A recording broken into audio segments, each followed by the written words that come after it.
Greetings, Mavericks and new viewers.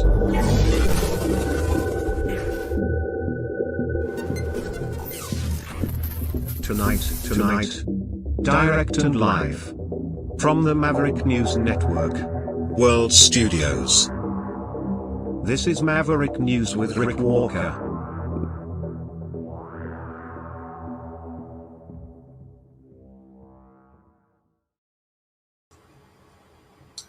Is Canada a racist country? I guess maybe the question should be, is Donald Trump a racist president? We'll ask that question as well. But I think even the more important question, and racism, I guess, is at the heart of a lot of what is in the news today, or questions of racism. And related to that is the big question: is Canada a fascist country? Is the United States a fascist country? Is this march toward fascism, if you believe that is happening, is that fueled by racism? We're going to touch on both of those issues, and we'll follow up on our report last night about Sarah Stock, who is at the center of this controversy swirling around her alleged affair. I think maybe real affair. You can assess for yourself with Elijah Schaefer of Rift TV, formerly associated with Blaze Media. Why am I talking about this stuff? Well, it's because you have that Obama meme video that Trump shared.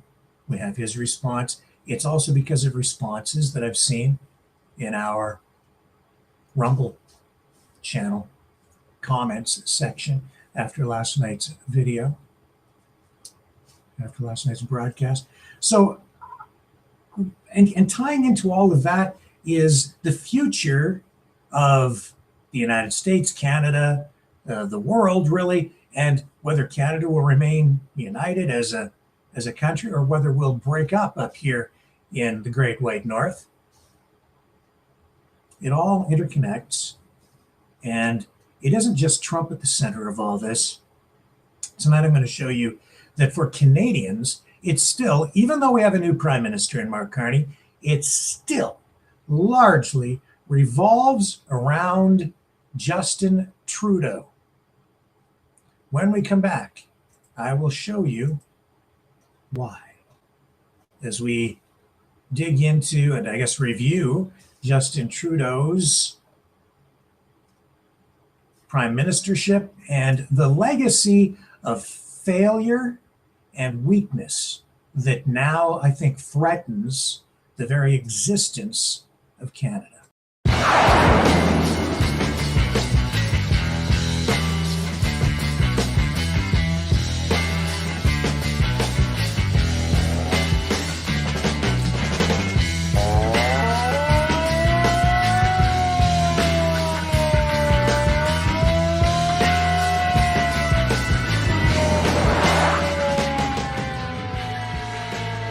Maverick News.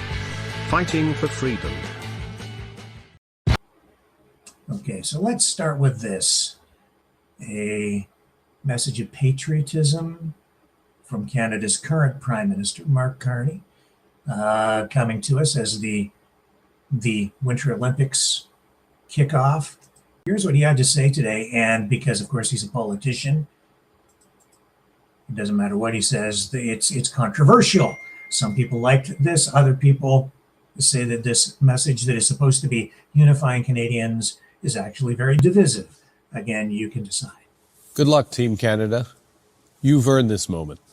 After long days and late nights, through discipline, sacrifice, and relentless effort, you're ready to compete at the highest level. And our country is right behind you. In a more divided and uncertain world, your success will unite Canadians from coast to coast to coast and remind us that we are part of something bigger. You're wearing the maple leaf with pride in the Olympics and the Paralympics. Thank you. Thank you for inspiring us and for demonstrating to Canadians and to the world the very best of Canada. Your country is with you. Canadians are with you. This is your moment, and it's our celebration of what makes you and Canada great. Okay, so that's Carney's message. Some people are saying that is divisive. I didn't get that from that messaging. I didn't actually cue this up, but maybe let's just, I know that people are out there criticizing it. So he's saying that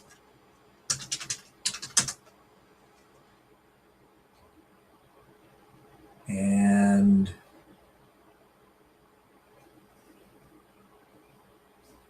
yeah, so it's just, it doesn't matter what's said. The point is that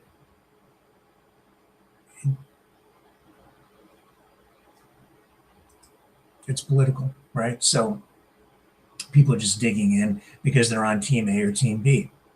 But that being said, it does kick off our discussion in a broader sense tonight with regard to Canadian unity, to the future of the geopolitical landscape around the world, and to kind of highlight that discussion and explain why I'm going down this road tonight. I'm going to go back and show you some comments from yesterday's broadcast. They are right here. I saw these early this morning and I thought, well, I think maybe this is opening the door for a broader, fruitful discussion. So here's our Rumble channel. And I noticed them in this AM. So yesterday, of course, I was talking about, what was the subject yesterday? Fascism, white Christian nationalism, trad wives, the blending of church and state, the rise of the blending. So this guy here, assuming it's a guy, Rusty Wiener 1, that's obviously his real name, says Canada is a national socialist fascist dictatorship. This is not an opinion or name calling. It's a statement of fact, all caps. It's objectively true by definition. Look at COVID. And Steve Rezegi, again, doubt it's his real name, or Stephen. What a shithole country, he says. Epstein, Zelensky, Netanyahu, Trump equals coward, corrupt animals, brothers from different skunks. I don't know what is he talking about the US or Canada? Epstein, Zelensky, Netanyahu, Trump. I guess it must be the United States in this case. And Rusty Wiener obviously talking about Canada. So I don't know how you defend the United States right now and say that it isn't a fascist country, because you have Trump sitting in the White House in the Oval Office when the new mayor of New York City comes in, Mamdani, and was called Trump a fascist. And Trump says, that's okay, you can call me a fascist. It's just easier that way. So he's wearing the fascist label willingly. And nobody seemed to even blink when he said that. Now, in terms of Canada, Canada is a national socialist fascist dictatorship. I'm going to say no to that. Although I understand where this is coming from, because he says that's not an opinion or name calling. It's a statement of fact. No, it's not. It's objectively true. No, it's not. By definition, no, it's not. And then he says, look at COVID. And that's what we're going to do. So we'll look at COVID. See, I don't buy it.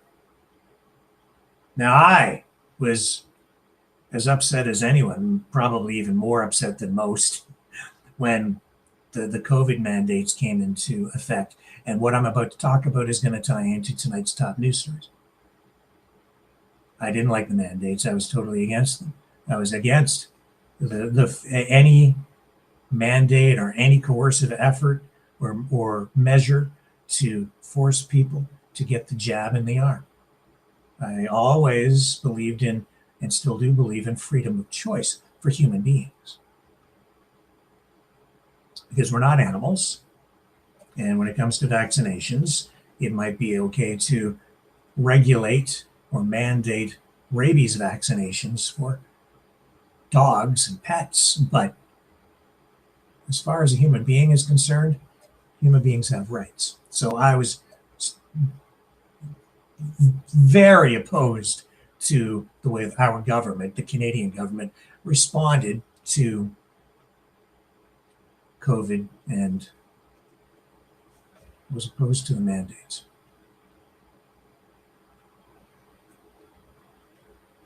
But is Canada a fascist country? And can you say that it was a fascist country? I say no.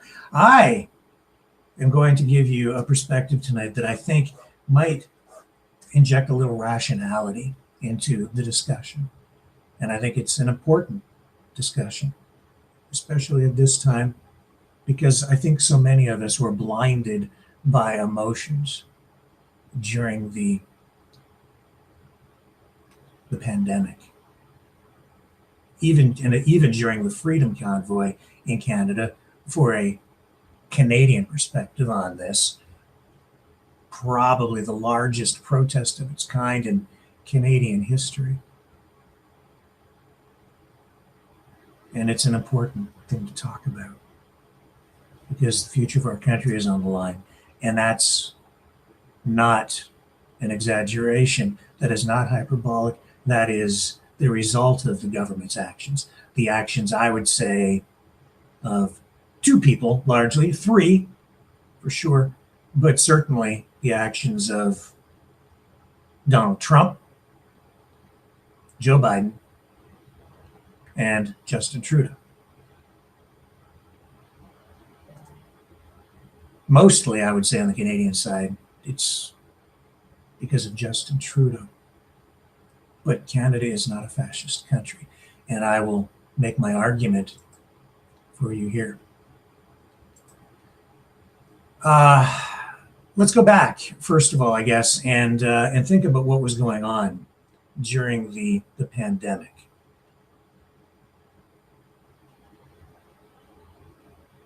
We had a lot of fear, and you can gauge the way the government was reacting in any way you want. But if you think back, everybody was afraid because of the media coverage, because of the way government was spinning this, because of what we were hearing from the CDC, the Center for Disease Control, the World Health Organization, the White House, out of Ottawa, on all mainstream media, independent media. Everybody had something to say that was scaring everyone one way or another. And Justin Trudeau was weighed on that as well. But I'm going to put it to you that Justin Trudeau, his biggest mistake was bending the knee. His biggest problem was lack of wisdom at the time and lack of political will. He maybe didn't recognize or realize that what Canada really needed at the time was a leader who would stand up and say no. Instead, Justin Trudeau was complying, as we all were at the time, with mandates. And what Canada was doing was complying with and bringing pandemic measures into alignment with largely the United States. Also what was going on around the world, but certainly mostly what was going on in the United States. Let's just go back and listen to what he said at the time. And he's never apologized for this. I don't think he ever will, or I don't think any of them ever will. But let us not forget, lest we forget, right? And I'm going to put it to you that we were in a state of warfare at the time, and I don't think it has stopped. Canada is still under attack, and Justin Trudeau, in my view, failed to defend us as Prime Minister, as did the sitting government of the day.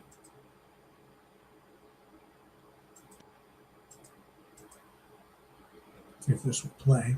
You don't get back to the things you like to do unless you do your part for the community and get vaccinated. If you don't want to get vaccinated, that's your choice. But don't think you can get on a plane or a train besides vaccinated people and put them at risk.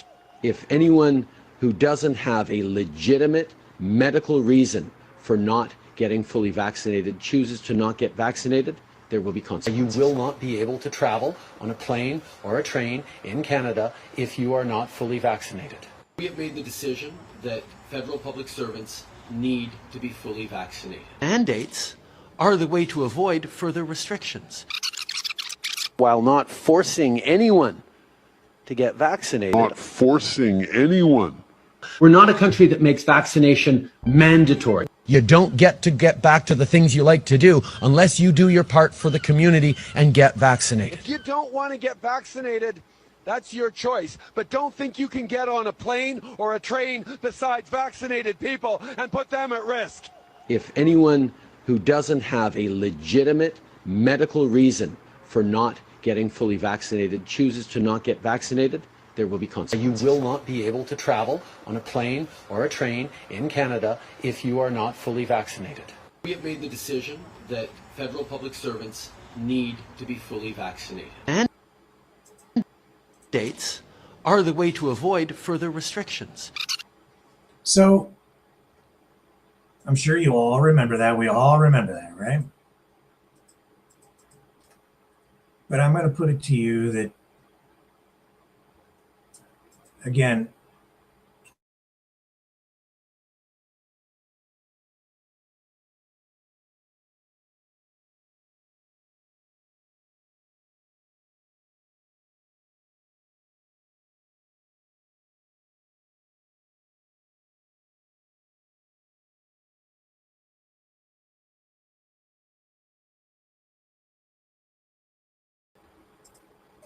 sorry, we lost our feed there.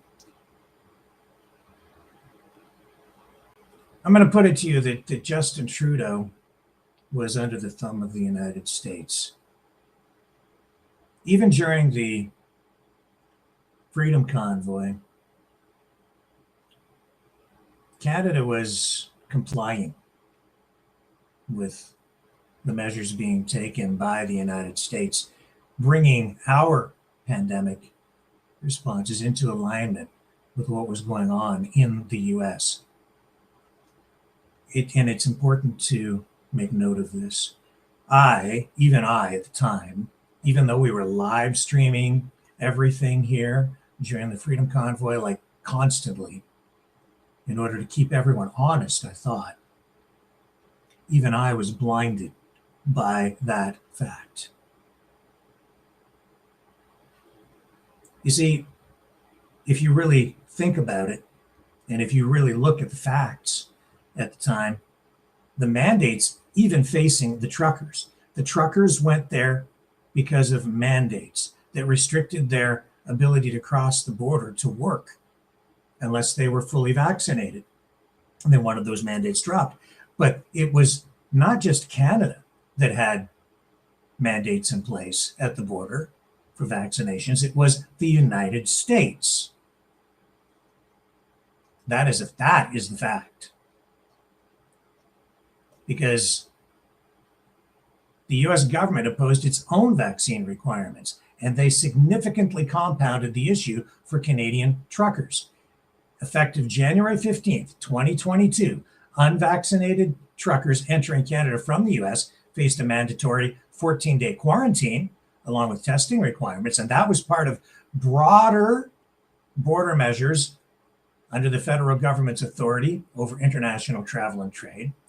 And about 85% of cross-border Canadian truckers at the time were already vaccinated. But the policy impacted about 16,000 unvaccinated drivers.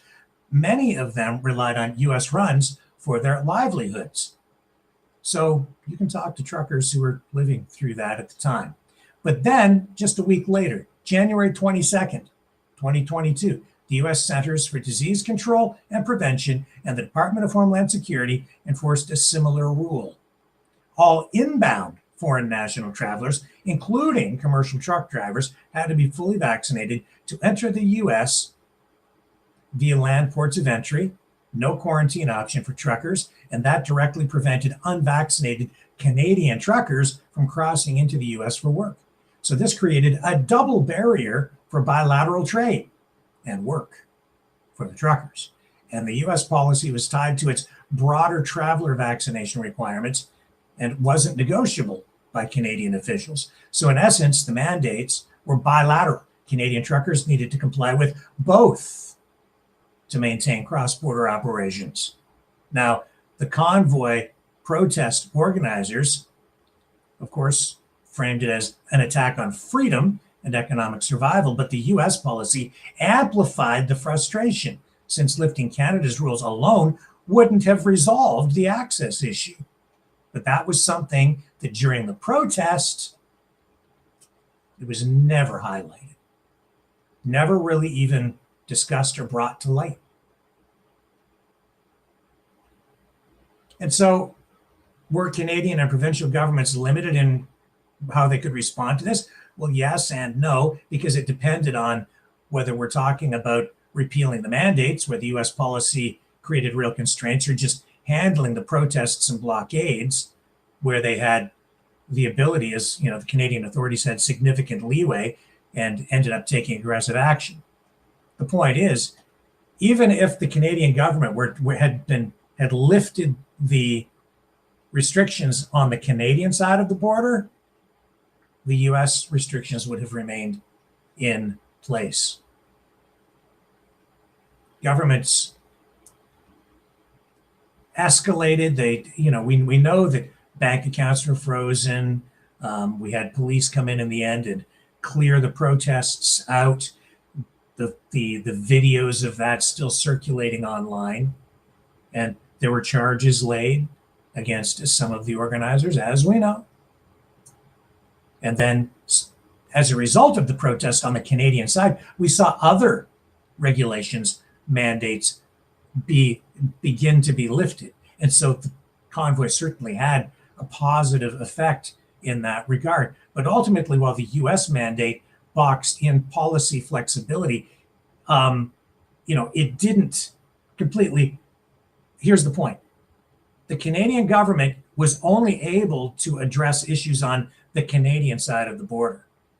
But even if they had addressed the mandate issue for the truckers, it wouldn't have solved the problem for them at the border because of the U.S. policies. So it just highlights the reality that the Canadian government was facing at the time, and it highlights the reality that the Canadian government is always dealing with, whether it's mandates or even trade issues or national defense issues. We live next door to Godzilla, the most powerful country in the world, militarily and maybe economically, maybe number 2 economically now, maybe second to China, but it's maybe still number 1. But for us, we live next door to this giant world power that can easily crush us if it so chooses. That's something that we just have to live with. Here's just case in point to illustrate what I'm talking about. Do you remember when Trump, and I'm going somewhere with this, folks.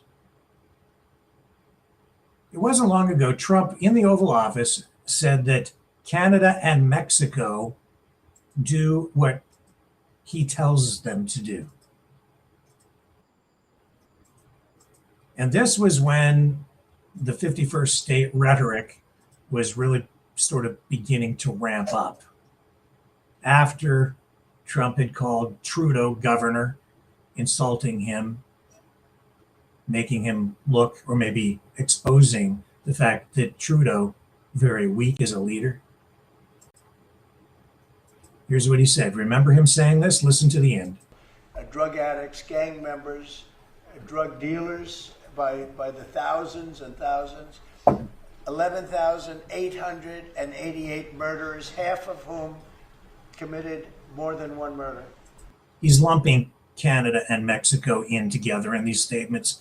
The drug numbers, the drug issue for Canada, even the illegal immigrants flowing into the U.S. from Canada, nowhere near what he's suggesting here. He's conflating numbers. They flowed into our country, and for the last 3 months we had none. And I didn't remember when Joe Biden used to always go, I need legislation. I had no legislation. I just said, we're closing the borders. And the whole world understood it because they respect your country again. They really respect this country again. They didn't respect it. When he said it, it didn't mean anything. But now they know it meant a lot. And Mexico does what we tell them to do, and Canada does what we tell them to do, because we have the two borders. We have the northern border, southern border, and they were both horrible. But now it's some people say it's a miracle. A drug addict. Okay, my audio is not right. Hang on a second. Let me just check this.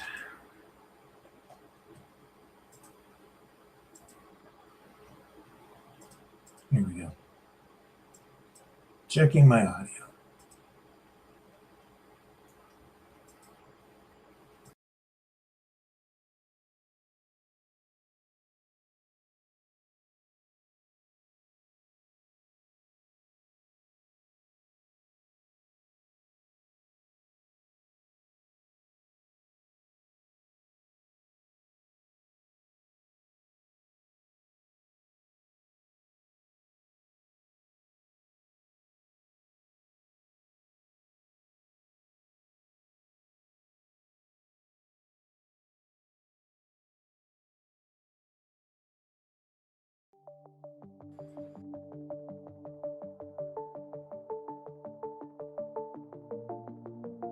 Greetings, brave Mavericks. Our quest for truth continues. We go beyond fake news. Together we expose propaganda. Together we pull others out of rabbit holes. We are maverick thinkers. We are all unique individuals, defenders of individual rights and freedoms, credible, trusted, grounded in reality. Maverick News, Maverick News. Defending free speech, free speech. Check. Donate at freedomreporters.com. Do it now. Tomorrow may be too late. Maverick News. The world is watching. Over here.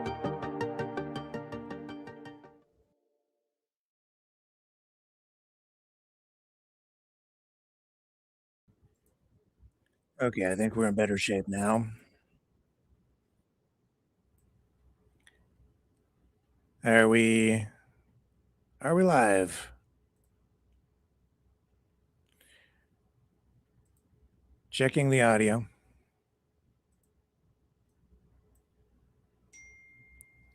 Are we good now? Okay, now we're better. All right, we're back.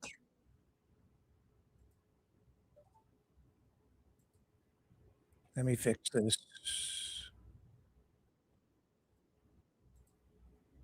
Thank you again for letting me know. I can't read everything. Okay. Like 20 bings, but thank you for letting me know. All right, where was I? So Trump says that Canada and Mexico do what he tells them to do. What the United States tells That's what the United States tells them to do, us. And I would say that that is Justin Trudeau's greatest weakness. He lacked wisdom, and he bent the knee, and he complied with the United States. He complied with Godzilla. He complied also with what was going on around the world. But see, Justin Trudeau was kind of a weasel. Trump didn't like him because he saw Justin Trudeau as being very weak, which he was. Publicly, he got caught mocking Donald Trump at world events, making fun of him, joking about him behind Trump's back, insulting him when talking with other leaders from other countries. I'm sure you saw those incidents, and Trump really took offense to it because, again, Trudeau, not careful and not wise, spoiled, born with a silver spoon in his mouth, and really didn't understand how to deal with Trump, and certainly not the United States. So publicly, he tried to make himself look tough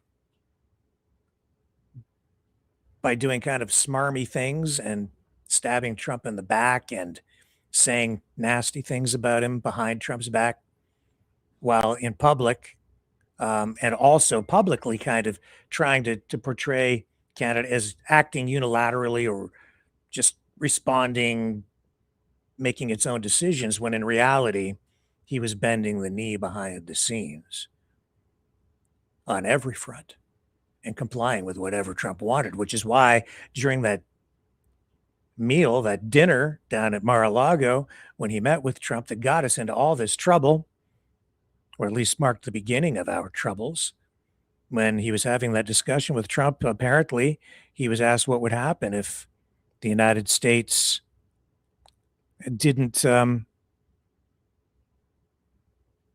allow Canada to trade. If we lost our auto industry, and Trump said something Trudeau said something to the effect of Canada would cease to exist as a country. Well, my goodness, that was like blood in the water for a shark. And that's what Trump is. He's a predator.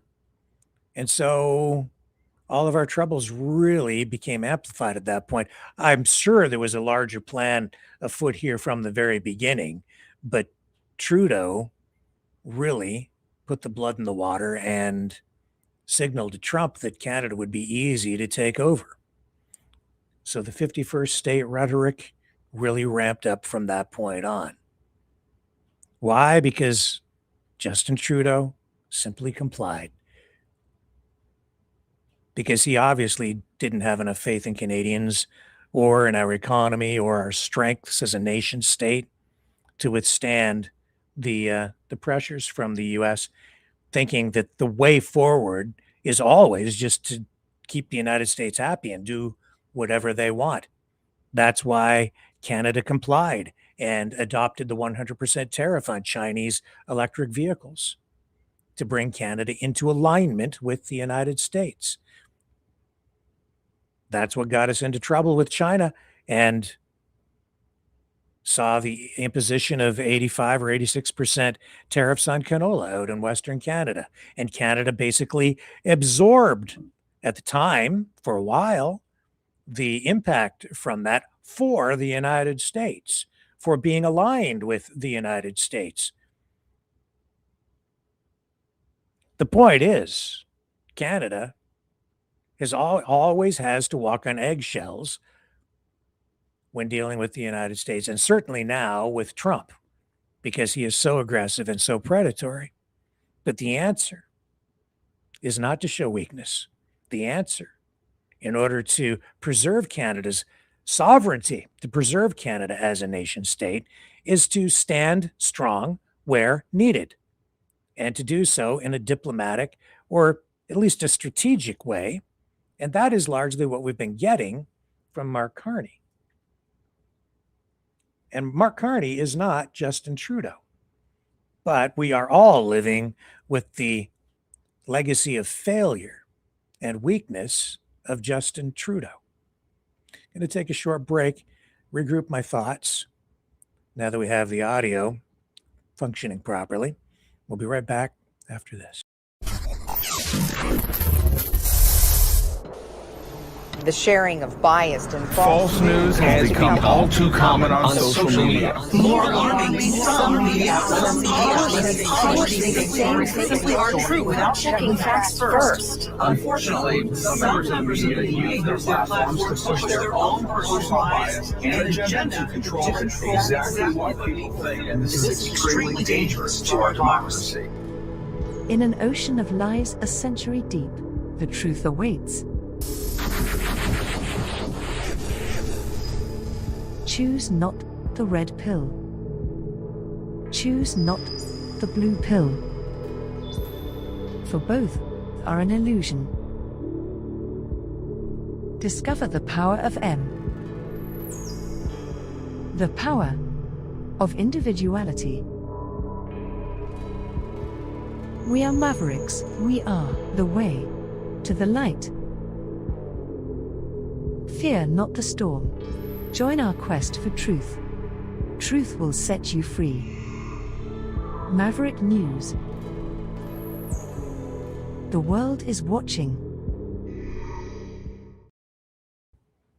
So look, for Trudeau, it continued. It went on beyond the convoy. You know, if I had been prime minister, there never would have been lockdowns. But I'm not the prime minister, nor will I ever be the prime minister. Highly, highly unlikely. But he didn't protect the country at the time, on the contrary. And even afterward, he failed to protect the country in the face of this pressure from the United States. Case in point. This goes back to, well, here's an old post reposted earlier. Okay, so this is an old post from almost exactly 1 year ago, when Trudeau's still making headlines by bending the knee. Here, I'll show you. First, it's on X, so let's just look at here. He says, this is from Angry Frog. He says, Canadian Prime Minister Justin Trudeau caves to President Trump and will do the following. Appoint a fentanyl czar, list cartels as terrorists, 24/7 eyes on the border, launch Canada-U.S. task force to combat organized crime, new intelligence directive on organized crime backed by $200 million provided by Canada. Thoughts? Here's what they said about it on Fox News at the time. Canada's Prime Minister Justin Trudeau saying moments ago on X, President Trump's proposed tariffs will be paused for at least 30 days for his country. Trudeau wrote in part, Canada's making new commitments to appoint a fentanyl czar. We will list cartels as terrorists, ensure 24/7 eyes on the border, launch a Canada-U.S. joint strike force to combat organized crime, fentanyl, and money laundering. I've also signed a new intelligence directive on organized crime and fentanyl, and we will be backing it with $200 million. We are waiting to see what the White House says about this. All right, we'll keep our eyes on that. Perhaps a reprieve for Canada. Did it work? No. No, it didn't work. Because that was never the issue. None of that was true. I mean, in terms of the reasons for imposing tariffs on Canada, it's never been about drugs. Ever. It hasn't really ever been about immigration either.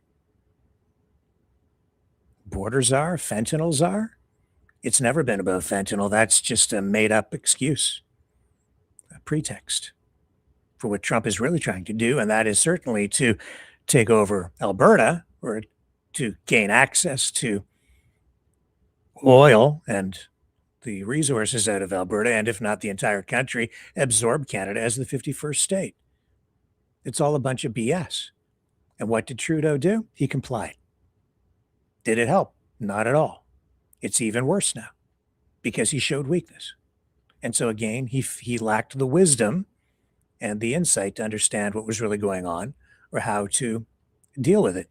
Now, you can be a conspiracy theorist, I guess, and you might then spin it up in your mind and think that Trudeau's actually working with Trump to make sure that Canada is taken over and that they're all in it together. And you're welcome to do that if you so choose. But I don't really view it that way. Canada has always been in a very delicate position with regard to the U.S. And the U.S., under Trump, has turned fifth generation warfare into a new art form, especially in terms of economic warfare.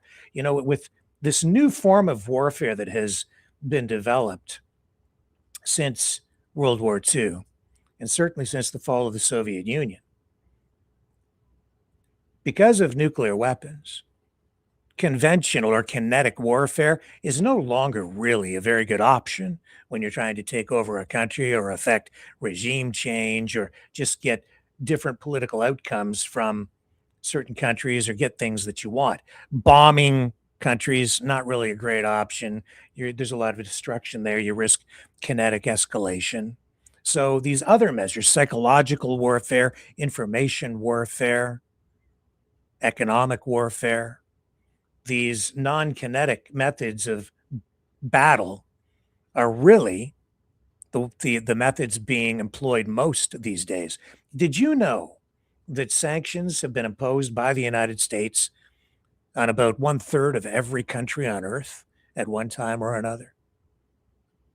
And that method of applying coercion to foreign nations has really ramped up under Trump, even though he puts armadas together and parks, half his naval fleet off the coast of Venezuela to effect change. It's really the sanctions that put the pressure on. They rely on applying pressure from within by getting the population to rise up against their own governments. That's what they're trying to do right now in Cuba. Case in point. Just look at what's going on in Cuba tonight. Here, I'll show you. They are consolidating tourists. I highlighted this the other night because I know some people have been encouraging people to go to Cuba. And I said, well, you should be very careful about going to Cuba right now because they have energy shortage there, an energy shortage, an oil shortage. And so tonight, even look right here.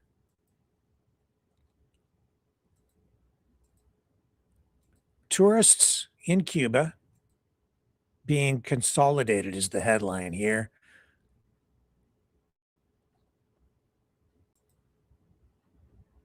Yeah, here it is.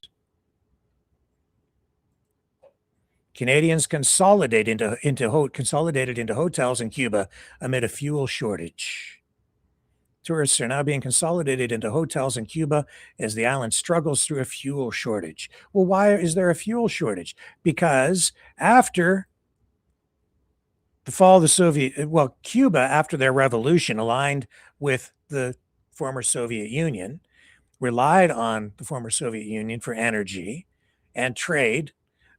The United States imposed massive sanctions against Cuba. That's why when you go there, you still see all these cars from the 1950s and 60s, especially the 50s, driving around, cars that they've been keeping going ever since then because they weren't allowed to have imports of US-made automobiles. I've been to Cuba because Canada didn't have these same restrictions on travel and trade that the United States has had. So I've been there once. And now Venezuela, after the fall of the Soviet Union, over time, Cuba became more reliant on Venezuela for energy. But now with what's happened in Venezuela, because Trump has essentially taken over Venezuela, they have these sanctions in place. Sanctions as a form of economic warfare in order to put pressure on Cuba. Why? Because that puts pressure on the population. The people suffer. With sanctions, tariffs, it drags not just the Cuban economy down, but the U.S. economy too. Any country dealing with Cuba, but they're just preventing the trade of oil.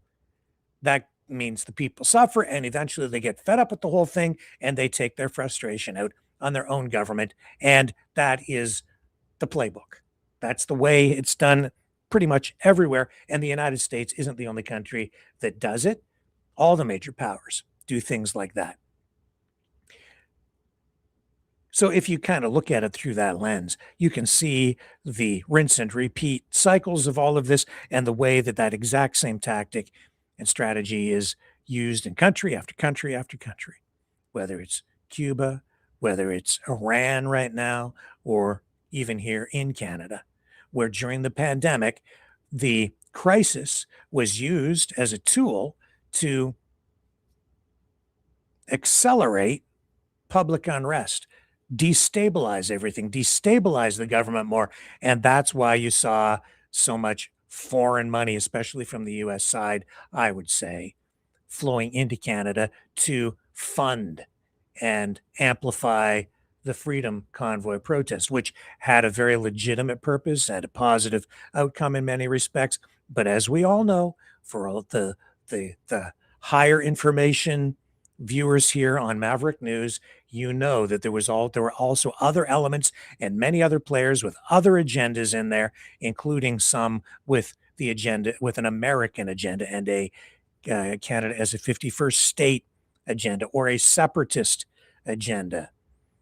And there were shades of gray and blending of agendas, but those were certainly at the very center of much of what was going on, as we all know now. And so Justin Trudeau, again, during the Freedom Convoy, failed Canada, not because he was an authoritarian, not because he was a strong man, not because he was a dictator, but because he was weak and he lacked wisdom, not knowing when to stand up and just say no.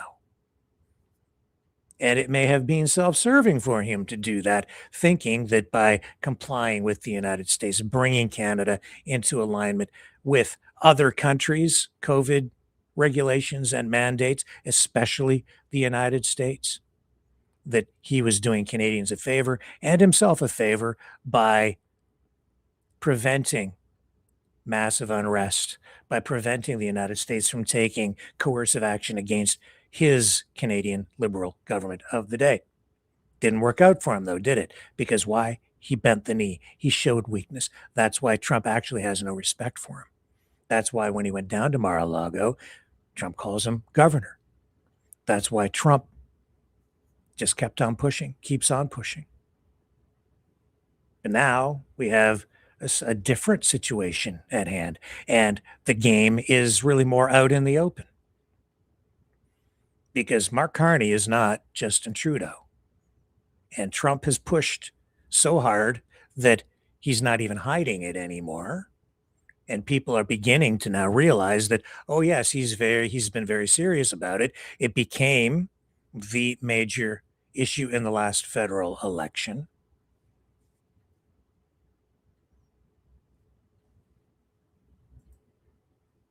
And so here we sit with the country teetering on the edge of breaking up and maybe being absorbed by the United States. And it's a very real thing. And we're not the only country in that position. We have Greenland. We have all of the countries now, don't we? Cuba, Venezuela, Panama, Canada, Greenland. It's a very real thing. It's actually happening. But then Carney goes to the World Economic Forum and delivers that speech and kind of sticks his finger in Trump's eye. And I don't think Trump was expecting that at all. And now he's trying to call Carney governor as well. But Canada is in a much stronger position economically than Trump realizes. And because we still have this ruling that from the Supreme Court in the States that has to come down with regard to tariffs, because Canada has been able to pivot to some degree and make this new deal with China on the EVs on a limited scale, a tactical decision by Canada to allow, a small number proportionally of 49,000 electric vehicles in from China for consumption in the Canadian market in order to get the tariffs from China lifted off the canola farmers out west. Because why? Because Carney isn't just bending the knee. And he has, through his speech at the World Economic Forum, he's signaling to other powers around the world that, hey, Canada it's not so much that Canada is back. It's that Canada is, I think maybe for the first time in a long time, is really asserting its sovereignty internationally. And that's why the world is looking at Canada now. That's why Mark Carney is making headlines around the world. That's why even liberals in Canada are confused and saying that Mark Carney could be Stephen Harper, that this liberal government under Carney has been pulled back closer to the center, certainly from a fiscal perspective.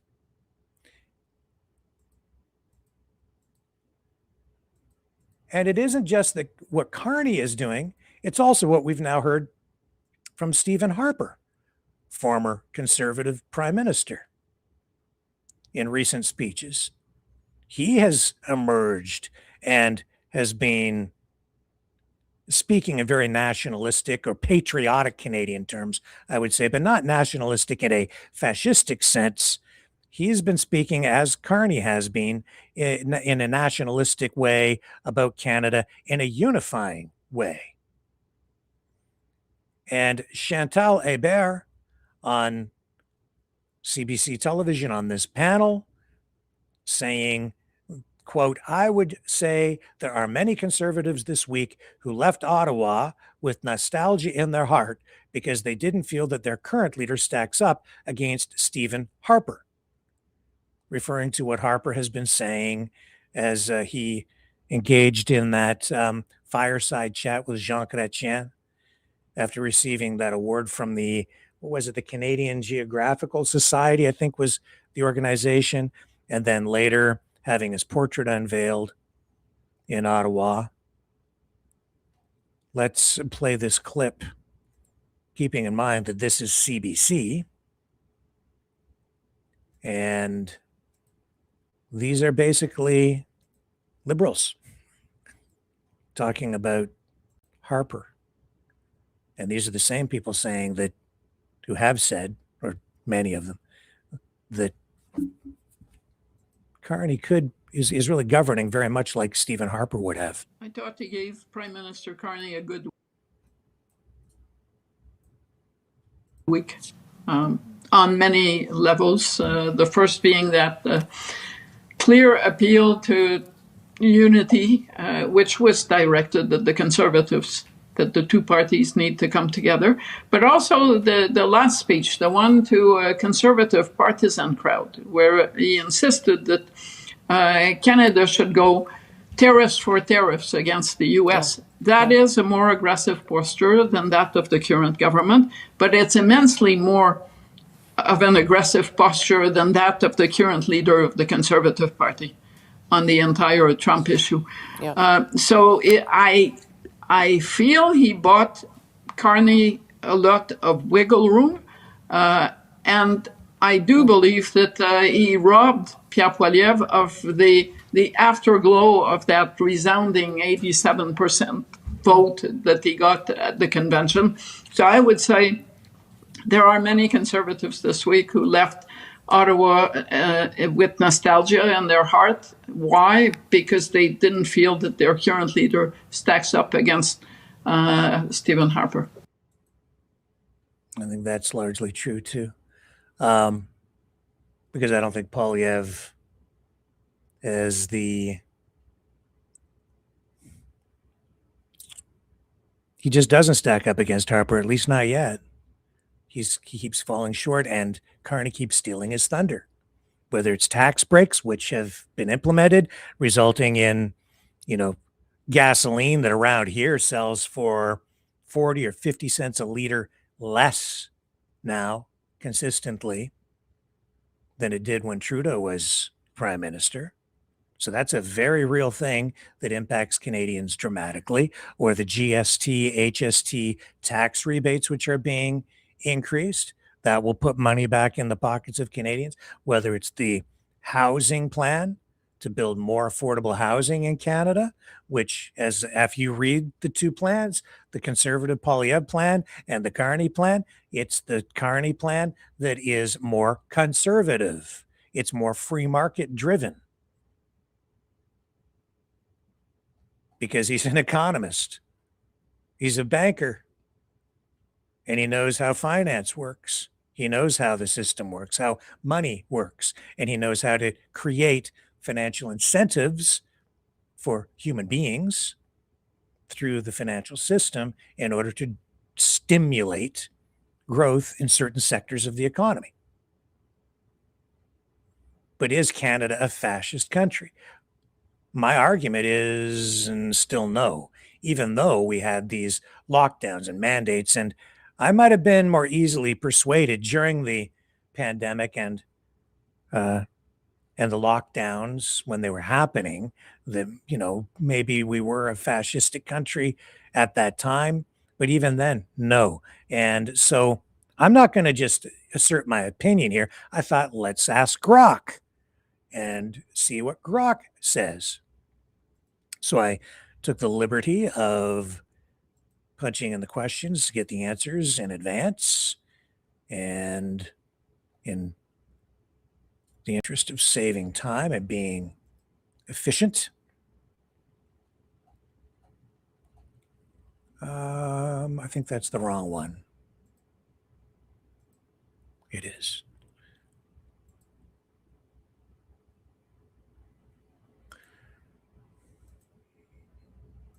One moment while I find it for you. Maybe it's just up here. If we need to, we'll do a live.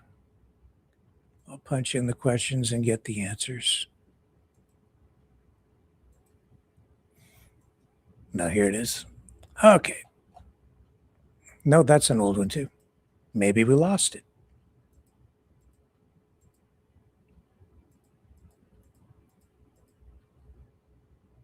Let's just do it live. Seems to have disappeared. Here we go. In real time. Grok is funny. Grok has a sense of humor.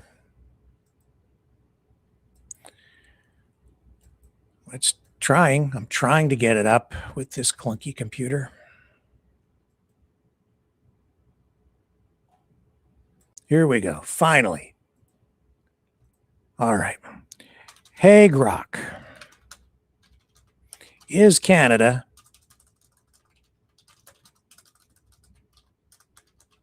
a fascist country? There's the question. Answer is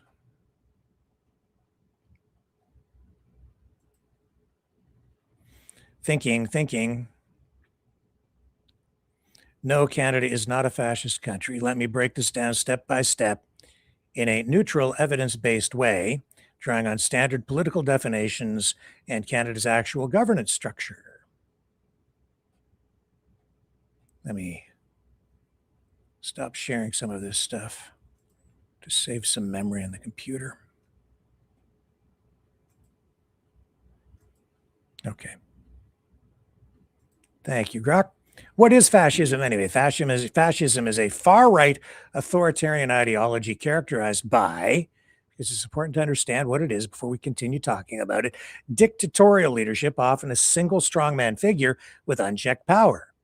Ultranationalism, emphasizing ethnic or racial superiority and aggressive expansionism. Suppression of political opposition through violence, censorship, or state control of media. Centralized control over the economy and society, often merging state and corporate power or corporatism.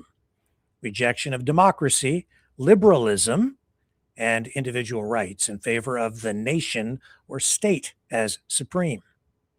This is based on historical examples like Mussolini's Italy or Hitler's Germany, as well as scholarly definitions from thinkers like Umberto Eco, who outlined 14 common features such as cult of tradition, rejection of modernism, and appeal to a frustrated middle class. So how does Canada stack up? Canada operates as a constitutional monarchy with a parliamentary democracy. Elections and pluralism. Free, fair, multi-party elections occur regularly at federal, provincial, and municipal levels. Power changes hands peacefully. Example from Liberals to Conservatives and back. Opposition parties like the Conservatives, NDP, Bloc Québécois, PPC actively debate and challenge the government. Rule of law and rights. The Canadian Charter of Rights and Freedoms, part of the 1982 Constitution, which I have sitting, actually it's right here. I always keep a copy right by my side because it's a real thing. Protects freedom of speech, assembly, religion, and equality. Courts, including the Supreme Court, can strike down laws that violate these. Well, there are debates over issues like hate speech laws or emergency measures. Example, during the 2022 Freedom Convoy protests, these are subject to judicial review and public accountability, not arbitrary suppression. And we just saw a court ruling saying that Justin Trudeau, who had a lack of wisdom during the pandemic, was wrong and did not use the Emergencies Act properly. It was unconstitutional in the way that he used it. And that ruling now means that moving forward, it will be much more difficult, in fact, impossible, perhaps, for the federal government to use the Emergencies Act in that same or similar manner again, heading into the future, because now we have a legal precedent for what was essentially a new piece of legislation, revised because it was the previous War Measures Act, rewritten, but never really tested in court prior to the Freedom Convoy. So now a new bar set, and the ability for a federal government to use it will require that it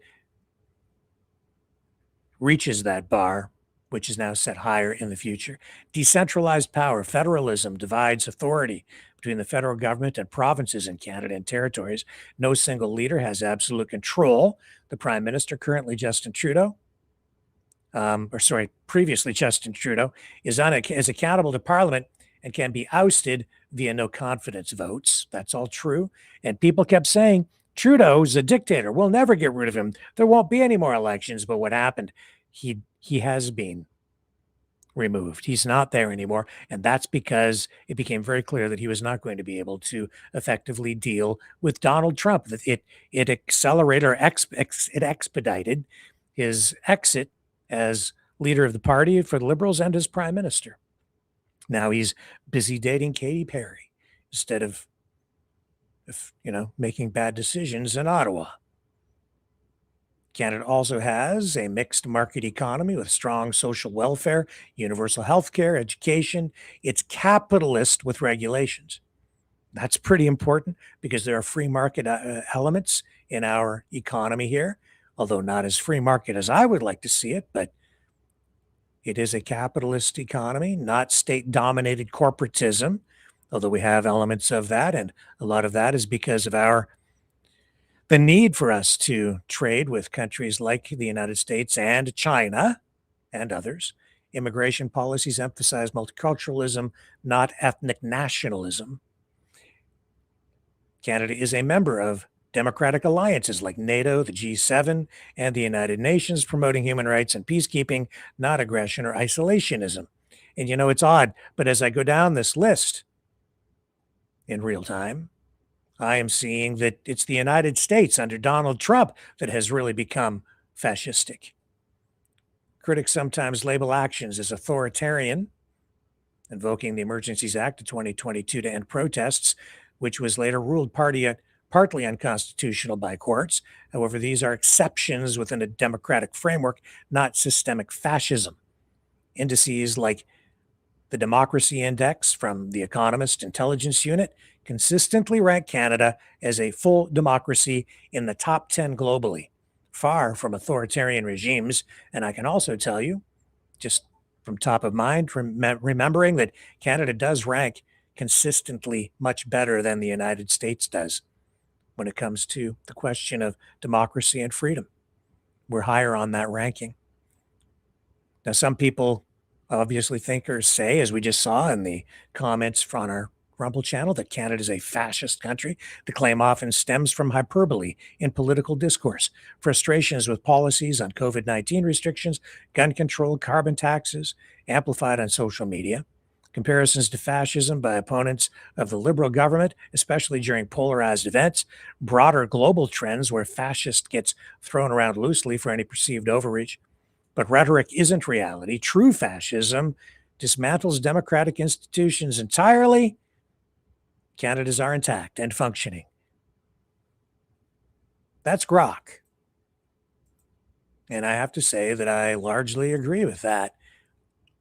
And it illustrates for me how far the United States has fallen and why Stephen Harper said during that fireside chat with Jean Chrétien, the Liberal former prime minister, talking about the conversation with the unnamed separatist who he leaned into and whispered when meeting this person at an airport, saying, when you look at what's going on in the United States right now with Trump, that's why we need to stick together. And he said that the separatist from Alberta leaned back in and said, I agree.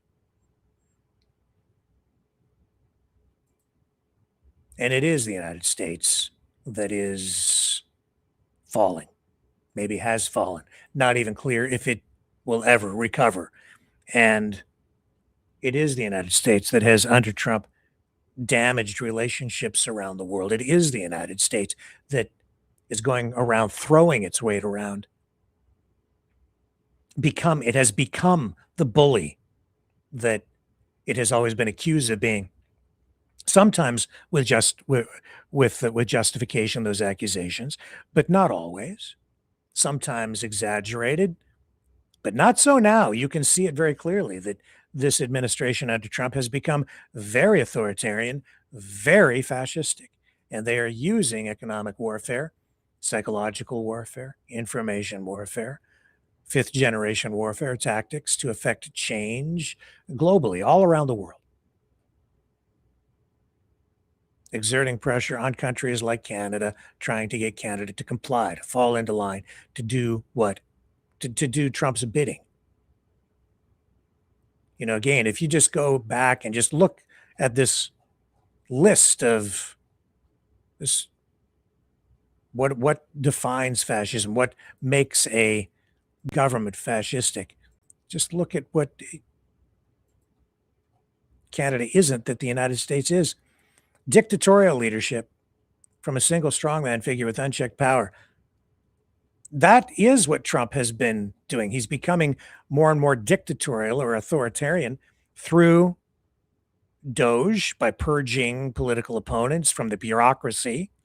It wasn't about government efficiency. It was about getting political opponents out of the bureaucratic areas of the government, the people who run government, who could run interference or block legislative measures or executive orders at the end of the political machine where policy is put into action. Ultranationalism, emphasizing ethnic or racial superiority and aggressive expansionism. I'm sorry, but not sorry to point out what was pointed out yesterday, that you have this rising white Christian national movement that is at the very heart of the Trump agenda through people like Stephen Miller and the influencers that we highlighted last night, like what's his name, Elijah Schaefer at Rift TV. White Christian nationalism, that's what it is. Suppression of political opposition through violence, censorship, or state control of media. Certainly, the Trump administration has its own media. They've got their own cheerleaders, the people that they're paying on social media. And you're seeing that even here up in Canada, where Political teams are using their own teams of influencers, paying them. You saw it in action at the Conservative Party of Canada convention. They came right out, not even hiding it anymore. They brought them out, put them on the stage. They're not journalists. If you're up on the stage cheerleading at a convention, a political convention, you're not there as a journalist. You're there as a political activist supporting a political party. Centralized control over the economy and society, often merging state and corporate power, corporatism. That's exactly what you have in the United States today. Trump and his oligarch friends, whether it's Big Pharma coming to the Oval Office, or the car companies, or the oil companies, who he consulted with or notified without ever talking to members of Congress, without ever talking to the Democrats. He goes to the oil companies to tell them that he's going to take over Venezuela, alerted them that they were going in to kidnap Maduro without ever talking to Congress about it. But the oil companies he spoke to, then he has a round table with all of the oil industry executives because why? He's divvying up the fruits of his theft. We're taking over the country. We're going to run the country. How that is a dictatorship. He posts online that he is now effectively the acting president of Venezuela. Self-declared. And that may not be untrue, because even though they have a real acting president, because Maduro is no longer there, Trump is basically telling the country what to do. He's saying they run it, and he's confiscated the resources, confiscated the oil, and he's just said so right out in the open. We're taking the oil, we're going to run it, we're going to get the oil produced again, and we're bringing in our U.S. companies to do it.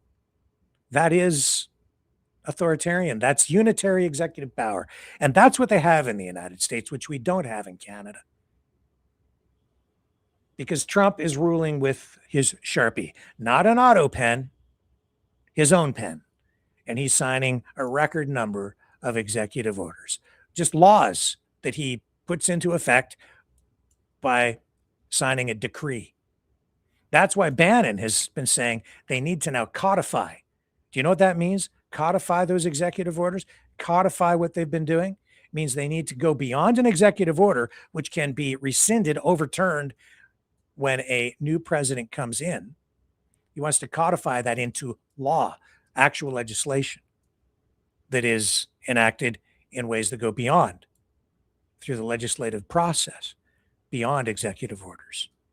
Because once Trump leaves office, all of the work that he has been doing, using these unitary executive powers that he has, because all of his political opposition has been purged, that's the deep state in his view.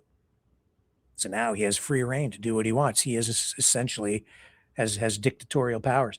Mark Carney doesn't have that. Justin Trudeau never had that. And so I put it to you that Canada is not a fascistic country. Sometimes we've imposed authoritarian measures like during the Freedom Convoy, but those have been temporary. Now we have judicial review, which will ensure that it will be much more difficult for governments to impose those kinds of restrictions in the future. Not so in the United States. Trump is ruling with the stroke of a marker.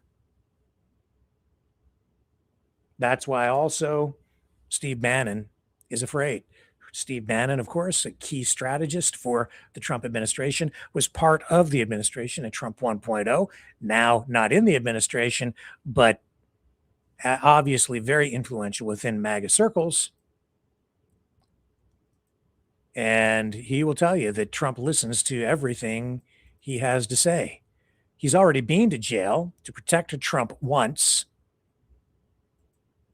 And he knows that if they lose power, he's probably going back to jail, along with a bunch of others who, I guess, have been exposed for the fascists that they really are.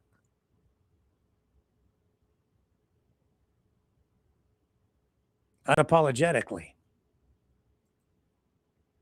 And I will tell you right now, as God is my witness, if we lose the midterms and we lose 2028, some in this room are going to prison, myself included. They're not going to stop. They are getting more and more and more radical. And we have to counter that. And what do we have to counter it with? We have to counter it with more action, more intense action, more urgency. We're burning daylight. If you look across every aspect of this, we have to codify what President Trump has done by executive order, right? We have to codify it. And people say, well, they're just going to be messing bills and pay Senate. We got to put aside these structural barriers and get on with it. President Trump today gave to the Senate when they came over for breakfast, even Lindsey Graham, some of the guys he liked, and some of these institutions, I understand. This is a very tough decision to make. And you're going to see some people in the conservative movement that not in a million years, because I talked to him today, quite frankly, I had Hawley on the show this morning, Josh Hawley, and he's talking about it, and I'm trying to play the institution. Well, they called me up this afternoon and said, let's go through the 10 reasons we need to do it. And these are heavy hitters on what I would call the constitutional, the limited government constitutionalist in our movement. And they're about to come out over the next couple of days and make this argument because it said, look, we have to understand that if we don't take this to the maximum, a maximalist strategy now with a sense of urgency, and in doing this, seize the institutions, if we don't do that now, we're going to lose this chance forever because you're never going to have another Trump, right? You're just not going to have it. You know, for a long time, hearing that talk come from him, that kind of language, it was still washing over me. But now it's becoming very real, and it's dangerous. Because that kind of talk says they can't ever let go of power, because if they do, they're all going to jail, or a lot of them. They know it. And so they'll do whatever they have to hold on to power. And they're going to codify into law the executive orders to try to cement them in place in order to seize institutions. Seize institutions? Aren't those institutions, those government institutions, supposed to be there to serve the people, not the government? So why do they need to seize them? This is a fascistic, authoritarian government that seeks to seize power. And if they're seizing power, they're seizing it for themselves. They're not seizing it for you. They're not doing it in your best interest. They're doing it maybe in the best interest of a portion of the population, which would be their political base, but not for all the people. This language is extremely dangerous, especially when he talks about a maximalist approach. Well, what does that mean? That means you go all the way, baby, pedal to the metal, no brake, all gas. And if you're talking like that, then you get what you've got in the streets with violence and a militarized police agency, pseudo police agency, which is really an extension of the government, not a police agency, ICE, there serving and protecting the public. That's what's going on in the streets. You have a politicized police service, ICE, because they have this show that they're putting on as part of a policy, which is the political, emotional end of everything. This is dangerous, dangerous talk, because as they become more radicalized, as they become more extreme in order to hold on to power, the people on the other side are also becoming more and more polarized, radicalized, and becoming more extreme, because they now feel the need to attack and do whatever they have to do to stop this, because they see how extreme it's getting. This means that the people are not being served. that we're not being served in Canada because their maximalist policy means that they're pursuing in whatever manner they feel they need to, the ends justify the means, to take over entire countries because that is part of their agenda, their plan. And you can't stop the plan. Well, maybe you can. They are trying to do everything they can to make sure that we can't. And that plan is part of a geopolitical new world order, which means carving the world up into spheres of dominance. And you're seeing it play out on a geopolitical scale, worldwide, all the way down to the street level. We are seeing protesters shot in the streets, killed, some would say murdered, because of that kind of rhetoric, which does not respect democracy, which does not respect anything that has come before, that is really intent on tearing everything down in order to bring in what they want without democracy, to impose their will. And if it is a white Christian nationalist future for America, then it becomes a theocracy. It's just a Christian theocracy, but it's a theocracy just as Iran is. Is that any better? Because they don't want separation of church and state. They want integration of church and state, and they want it to be a Christian nation. You may think that's a great thing. Maybe you support that. Maybe you win. But if you're winning under those conditions, other people are losing, and that is not democracy. That's a maximalist approach, an unapologetic approach. That's why we saw J.D. Vance sit there and say to that journalist who asked if he would apologize to the family of Alex Preddy, who was gunned down in the streets. And J.D. Vance, with no compassion, just sat there and said, apologize for what? Couldn't even find a kind word to say, even if he didn't feel he was required to apologize for what happened. He couldn't even say a kind word because he was going to just stick up for his team. See, the problem, though, is that for J.D. Vance, all Americans should be his team. He's supposed to represent everybody because he's the vice president of the United States. He's supposed to represent even those people that disagree with him, who are on the other side of the political aisle, because he's the vice president of the United States. And after you're elected, you have to kind of put those partisan politics partially to the side in order to make sure that everyone's rights are protected. But they don't care about rights, and they don't care about the law. So the United States has become largely a lawless society under Trump, where they make up the laws, or they do end runs around the law. Not just domestically, but also internationally. Look at what has gone on with Venezuela and El Salvador and the immigration issue. Case in point, remember when they were putting immigrants on planes and the court order came down and the judge said that they had to, they were not supposed to fly that plane load of immigrants out of the United States, but they did it anyway. And then when the plane was outside the geographic boundaries of the United States, I think it was Stephen Miller who came out and made this statement. Could have been somebody else, but I think it was Miller who said it doesn't matter what the judge says because the plane is over international waters now, so U.S. courts don't have any jurisdiction.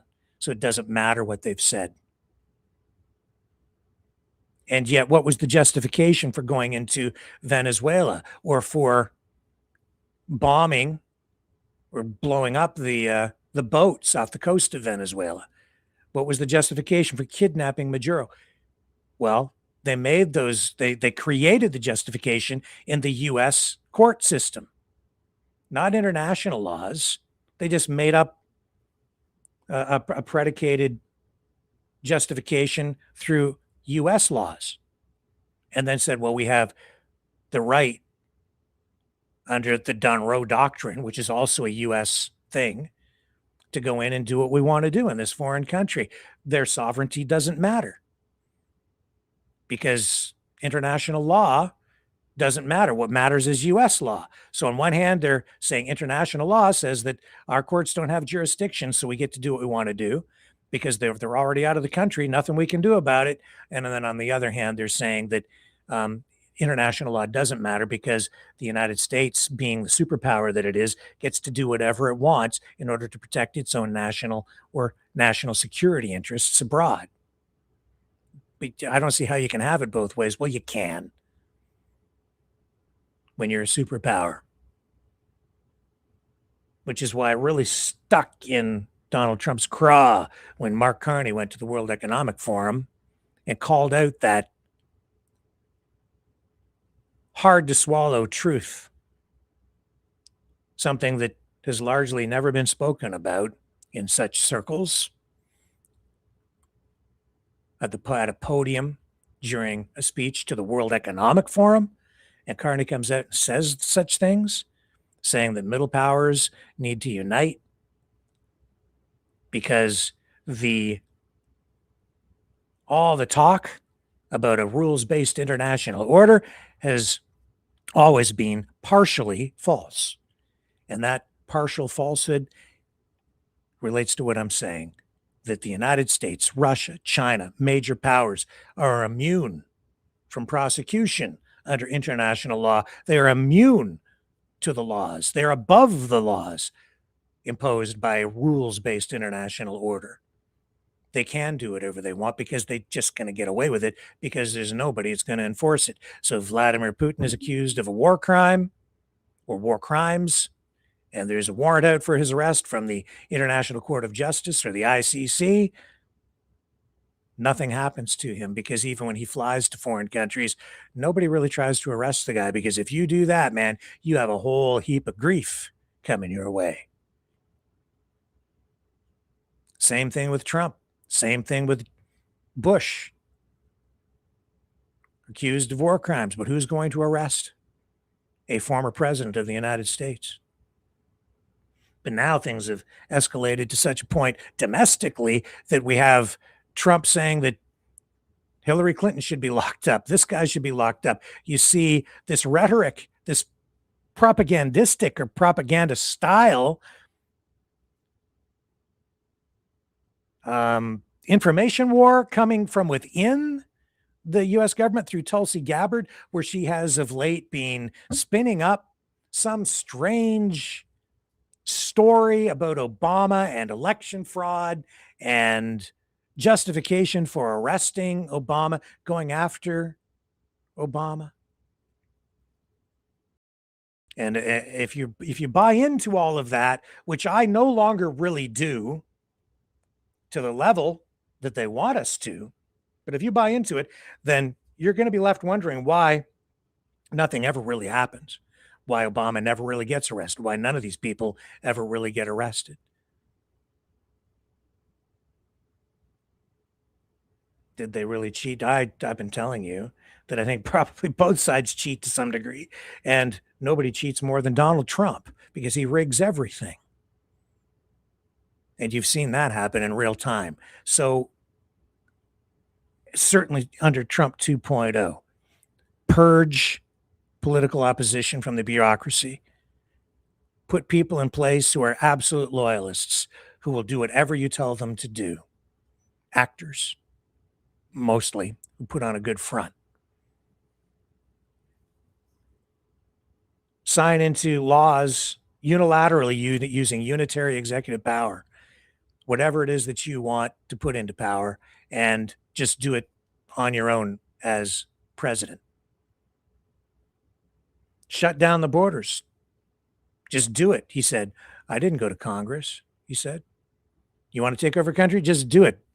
Don't consult with anybody. Don't tell anybody. Just do it. No oversight.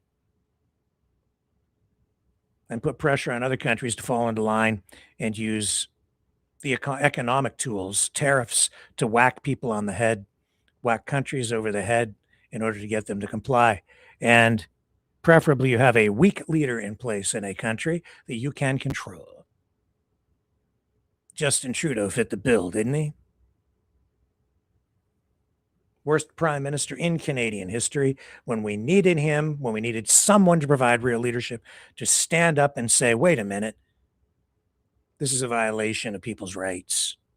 We need to proceed cautiously here and not in a knee-jerk reaction, a knee-jerk fashion. And we didn't get that from Justin Trudeau. As a result, we saw political players take advantage of the crisis, exploit the crisis, a crisis that was, in view of some, manufactured. And I do believe that. I believe that it was exploited. Who was responsible for it? Well, Trump says China, China, China, but we know there was U.S. money in that lab in China. And if you believe that it came from there, the United States does not have clean hands. And Trump could have stopped it all right from the very beginning with the stroke of a pen, but never did.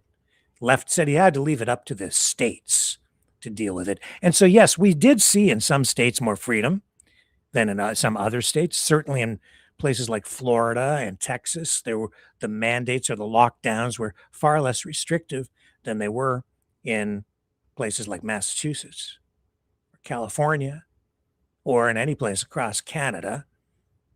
And the reason we got that here is because Canada was complying, falling into line, aligning our policies with what was going on in the United States. And part of that is because we are so reliant economically on the US that we do what happens down there.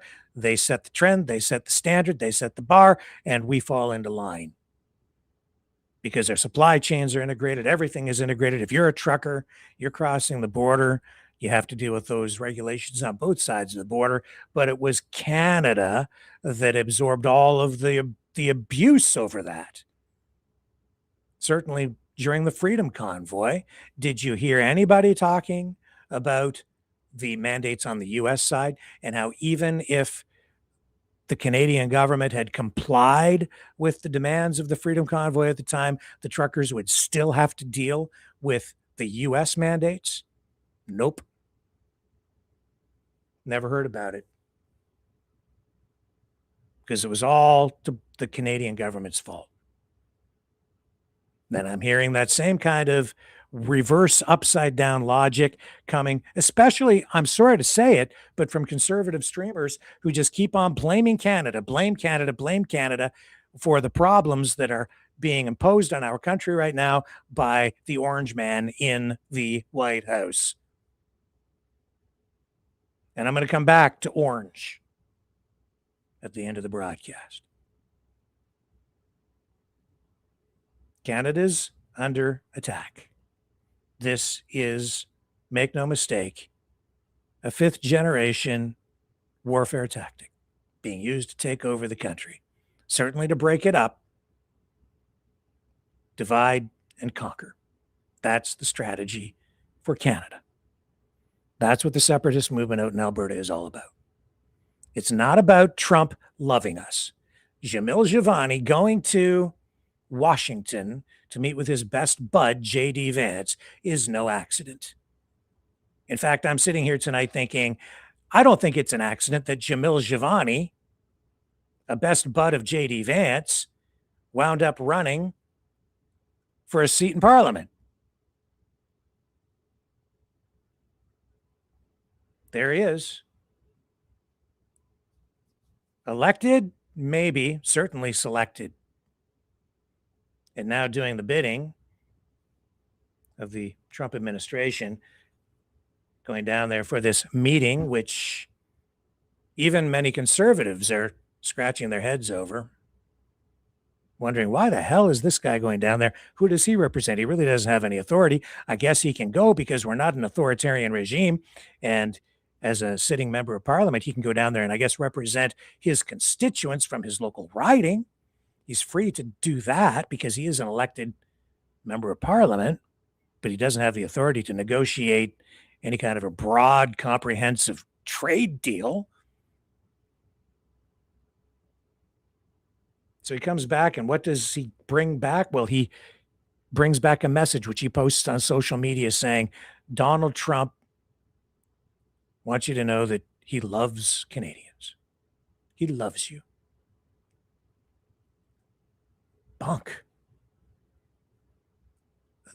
Just that message alone tells me the opposite, because this is Oppositeville. It's the opposite upside down time with a fascistic regime in the White House that is imposing its will on its neighboring countries as it tries to take them over. Mexico, Canada, both of us. But he loves us. That's the kind of propaganda that is fed to the population right before you're taken over. Saying you're oppressive, commie government. We're going to come and liberate you. We love you. I'll have much more to say about it later. I filled in some blanks there for you. We're going to come up there and liberate you from your commie, fascistic, authoritarian, oppressive, drug-dealing government. Because I love you. Oh, by the way, we're going to take all your oil. Oh, and you don't get to vote because you're not going to become the 51st state. You'll just be a territory, and you don't actually get to vote. So there's that. But we love you. I love you. I'm Donald Trump, and nobody loves you more than I do. Don't you feel how much I love you as I punch you in the face and steal your stuff? Oh, you'll find out, Alberta, if you go that way. But I don't think it's going to go there because I think Canadians and Albertans are a lot smarter than that.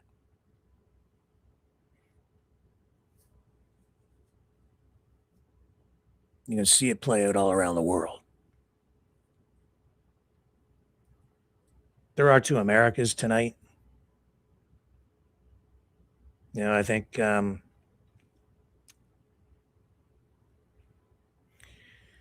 the former national security advisor for Joe Biden was on CTV today or yesterday saying that it's not a foregone conclusion, I'm paraphrasing, that this path toward this new world order that is envisioned by Donald Trump, Vladimir Putin, Xi Jinping, doesn't have to be. Mark Carney, Canada, has offered an alternative path forward. Will that come to pass? I don't know. Trump may well indeed be playing 4D chess because he is forcing Canada's hand, saying on the one hand, oh, Mark Carney should do a deal with China. That's what I'd do. And then 48 hours later coming out and condemning the deal that Canada made with China on the EVs, which was in compliance with the USMCA, but then saying because Canada has done that, he'll have to impose more tariffs on Canada and assert more pressure because he pushed Canada toward China. I've often said that Trump's policies are actually more pro-China than anyone would realize, even as Trump sits there and expresses concern, dismay, horror over China. China's so evil. China's a big problem. We have to oppose China. That's why we're going to sell these high-end computer chips to China that Joe Biden said we couldn't do because it was a national security threat, because China would use them to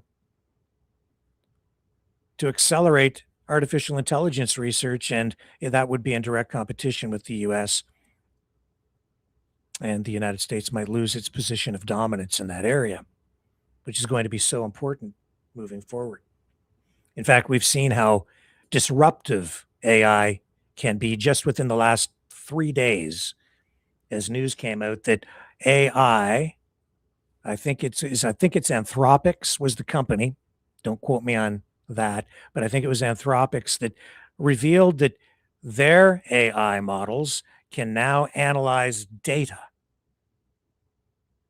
effectively, more efficiently than human beings. As a result, you saw $1 trillion worth of stocks wiped away in a matter of a couple of days as the market crashed again. Why? Because the companies that provide data analytics on a variety of fronts and make a lot of money doing that, providing data analytics to big companies, including financial firms, predicting even what's going to happen in the markets, their very future is now at risk. Those people may well lose their jobs. Those people may end up on unemployment lines, job lines, or maybe living in tents. The brightest of the bright, the richest of the rich, a rung below the billionaire class, but the very affluent white collar groups. So those companies, their stock prices wiped out, recovering a little bit. We've seen stocks rebound a bit, but it's also taken a huge chunk out of the cryptocurrency market over the past couple of days. Down, it already collapsed from a high there earlier and over the past 1 year period from about 120,000 US down to about 75. And tonight, I think it's sitting around 69,000 US. It plunged yesterday to a low of around 60,000 US. Very volatile. And it's all the result of that one announcement on the AI front. And yet Trump gave the green light to sell those chips to China, while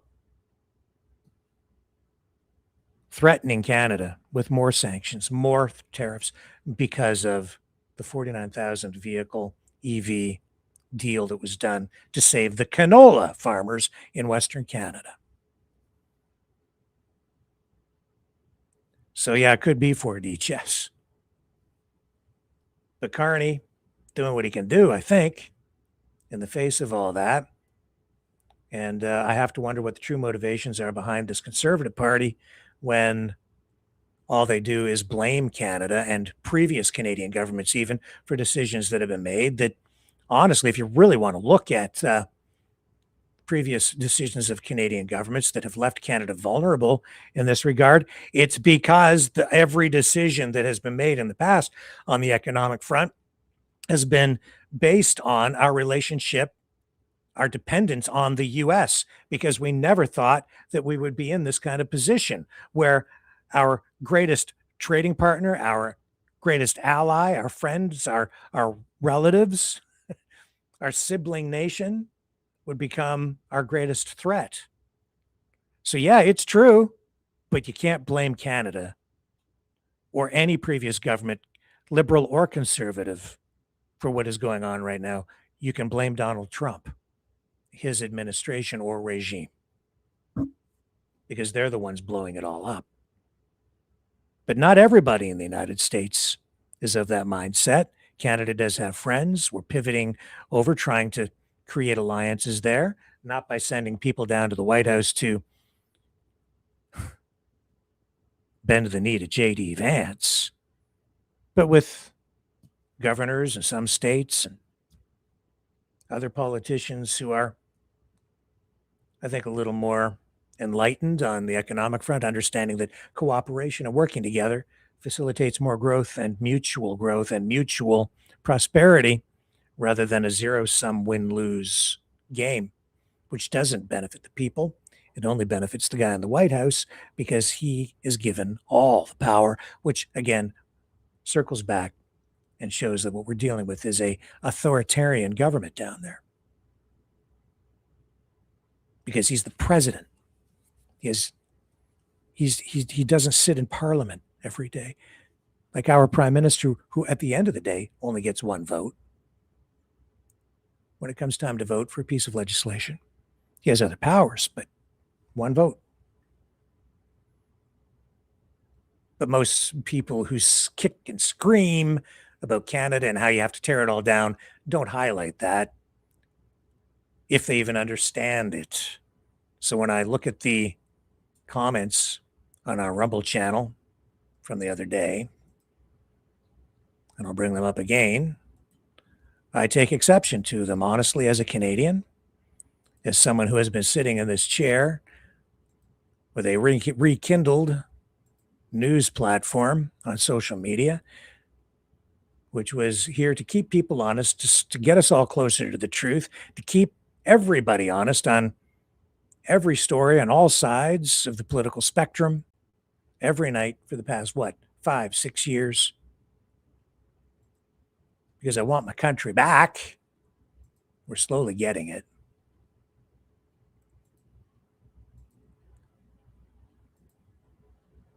And what were the comments? Oh, yeah. Canada is a national socialist fascist dictatorship. This is not an opinion or name calling. It's a statement of fact. It's objectively true. By definition, look at COVID. Well, if it was a dictatorship, if it is a dictatorship and we're looking at COVID, then where is Justin Trudeau today? It's quite easy to just prove what you've said is not really true. I understand the frustration. There's validity to it. You have valid perspective, but you're not really right. And what you're peddling, Rusty Wiener, whoever you are, is kind of dangerous, because we need Canada now more than ever. And we are slowly getting it back. Some of us are fighting for that. And the path to freedom, a restoration of freedom, is much quicker and much easier if, as you take a conservative approach, which is to preserve all of the good things that created a great country to begin with and fix the things that are broken. Fix the things that are broken. Canada is a great country. It's not a fascist country. And I don't like it when I see people putting swastikas on the flag, on the Canadian flag, because it's not true. We have elements of fascism among us, as they do in the United States, except in the United States, it's more amplified. In the United States, it has taken hold in a horrific way that I never honestly ever believed, never saw it coming, because I never believed it would ever happen after what happened in World War II. And that wasn't that long ago. And people should remember, but they have forgotten, because we have a whole new generation out there that hasn't learned its history, that doesn't understand. And they're falling into this trap. Justin Trudeau fell into the trap. He bent the knee. He complied. He just did what everybody else, all the other world leaders were doing, thinking that there would be safety in numbers, I guess. But in the end, it did cost him his job, because we're not a dictatorship.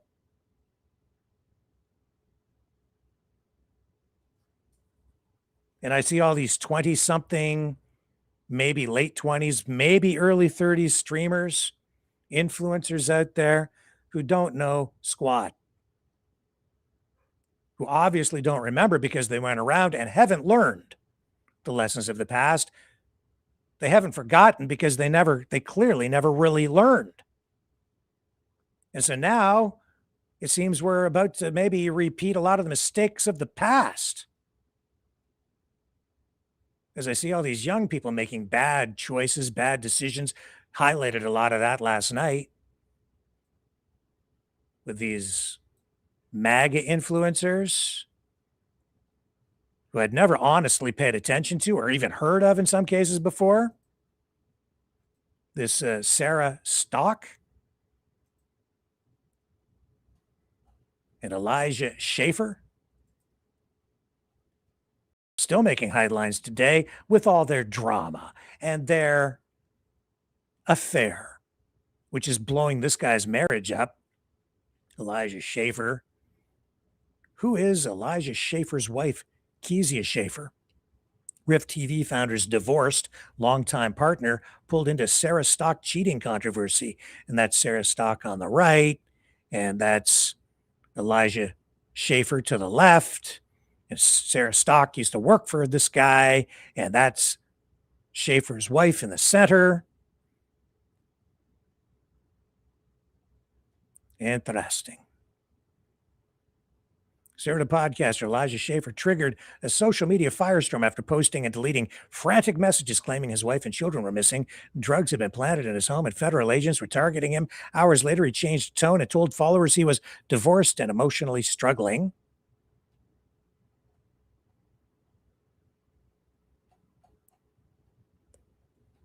This guy is a major influencer within the MAGA movement in the U.S. and I guess in Canada to some degree. So after his wife, I guess, found out through this leaked audio that we shared here yesterday, because it's been shared everywhere, of this Sarah Stock talking about this affair that she had with Elijah Schaefer.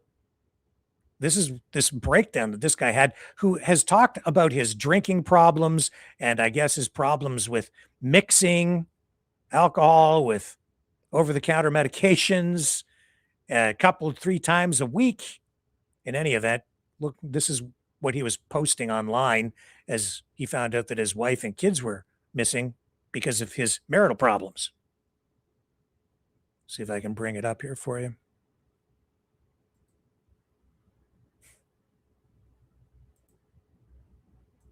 Yeah, let's get the audio up. Here we go. Got to bring it up on another tab. And I have an update with regard to all of this tonight.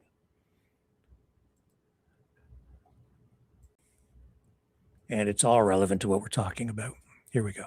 No one believes me that my life doesn't make any sense right now, but this is the way back to my hotel room, and it doesn't make any sense. I now have to leave my hotel room because of a flood.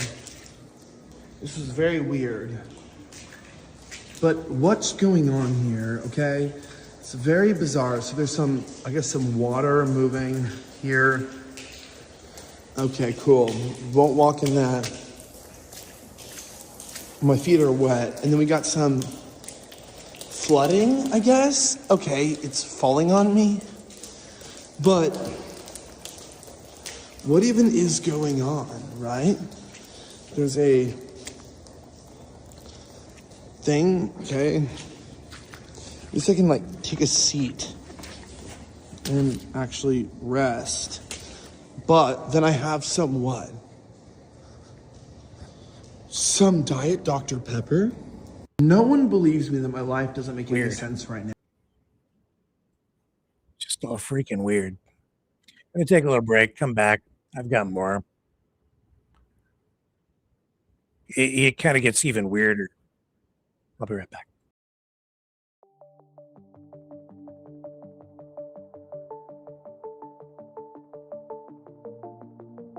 Greetings, brave Mavericks. Our quest for truth continues. We go beyond fake news.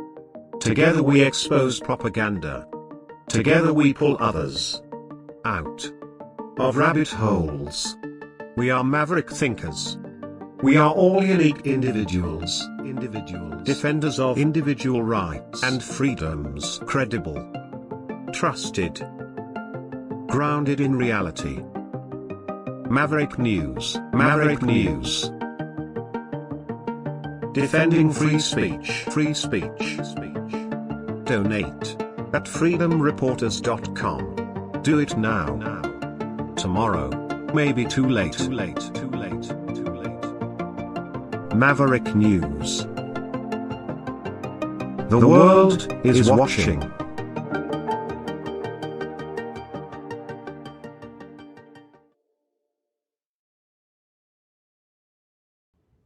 So a lot of this drama among the MAGA influencers is the result of Milo Yiannopoulos, who's also a MAGA influencer, gay though, publicizing a lot of this, and through I guess, investigative work or material being sent to him, he started posting a lot of this leaked material. And he's kind of got the most up-to-date stuff when you go through and look, not from just Elijah Schaffer, who seems to have been having some breakdown, but also from about Sarah Stock, who later, as a married person, became Sarah Setker. Sarah Stock reportedly steps away from politics forever after Elijah Schaffer cheating scandal shatters her trad wife Catholic identity. So as I've been talking about this white Christian nationalist element within the White House, it sits right there. This is a big trad wife trend that is taking place in conservative circles in the U.S., Christian circles, MAGA circles. It's really taken hold over the last few years, I guess. And she was putting herself out there as a trad wife advocate who is now being called out for hypocrisy.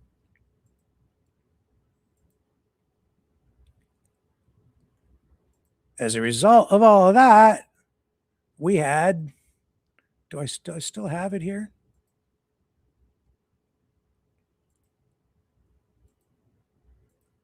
I don't know if I've got the clip that I wanted to share with you.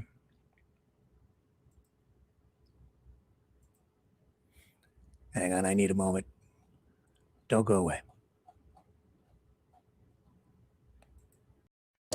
Brightleaf Innovations is excited to offer our newest investment opportunity, the Turn Easy Bed Storage Solution. Turns with a touch, spins all the way around. Every little thing you need is easy to be found.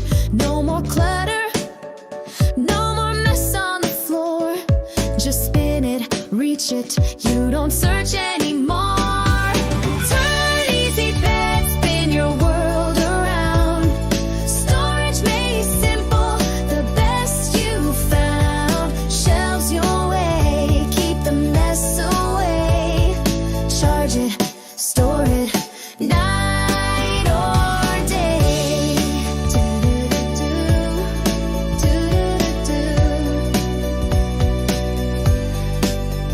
Custom shelves for your books or your tech.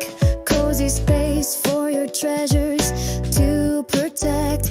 Built-in power when you need to recharge. Smart design that makes your bedroom feel large. Turn Easy Bed, spin your world around. Storage made simple, the best you found. Shelves your way, keep the mess away. Charge it, store it, night or day. Designed and developed by Brightleaf Innovations. Proudly Canadian and patent pending in North America. Turn Easy Bed transforms how you live. To learn more about this innovative new product idea and exciting investment opportunity, call 519-784-0222 or visit brightleafinnovations.com. So it's just a short time ago that Sarah Stock got engaged. And just to show you, like, what a weird society the United States has, her ring, her engagement ring, set social media on fire. So this is from the, a short time ago. I think this is back in like December or whenever. But anyway, this is what happened. Fighting, and we need to talk about it. So it all began. The MAGA girlies are fighting, and we need to talk about it. So it all began when this gal, Sarah Stock, who makes a lot of trad wife content, got engaged. She posted this photo with her ring with the caption, "I won." And all sorts of other MAGA conservative influencers came for her for the size of that ring. Emily Saves America, the ring size. She even went so far as to post, like, it's a $79 ring on Etsy, saying, like, this girl could never become a trad wife if her husband can't even afford a ring. Isabella DeLuca also piled on.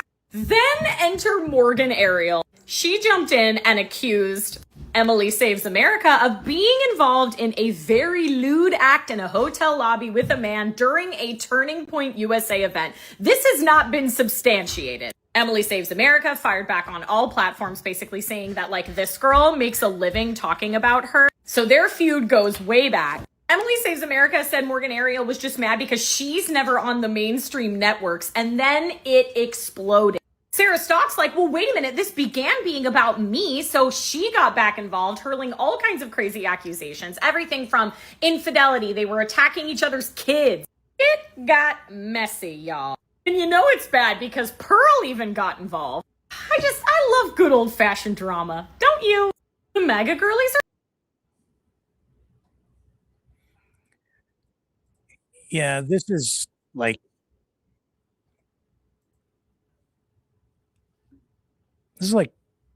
flea market class trash. That's what we have right now with Donald Trump and this whole movement. And Sarah Stock says the leader of the movement is Nick Fuentes. Well, what is Nick Fuentes? Bill Maher says he's basically Hitler. He says Trump's not Hitler. He's von Hindenburg. Nick Fuentes, he says, is Hitler. And Sarah Stock says Nick Fuentes is the leader of the movement.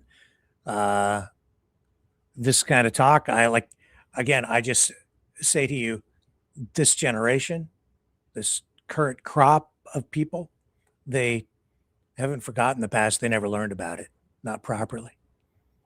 That's why it's, they're too young to remember or even have any links in real terms to the past, even back to World War II, as recently as that.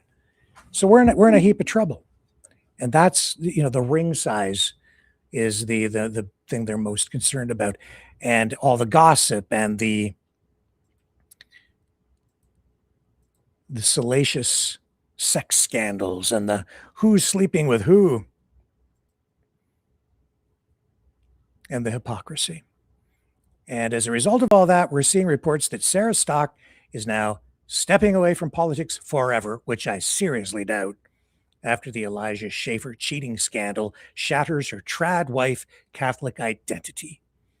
Maybe it's because we've reported on it here on Maverick News, or maybe because a lot of people have been reporting on it. I highlight it because I just think it's so absurd. Sarah Stock has reportedly stepped away from politics and public life after leaked allegations tied her to Elijah Schaffer. Her sudden ex-deletion, because she took her whole account down, and insider claims have fueled speculation, that the conservative influencer is done for good, leaving followers debating hypocrisy, accountability, and the followed inside right-wing circles. Valid conversations, I suppose, but it's drama. It might also be part of the fifth generation war, the info war, because what I've also learned is that a lot of times this kind of drama is exactly that. It's all theater, where there may be some truth to it, but they use it to generate clicks, to keep viewers engaged, because it's the controversy, it's the fighting that keeps people coming back for more. So they use it.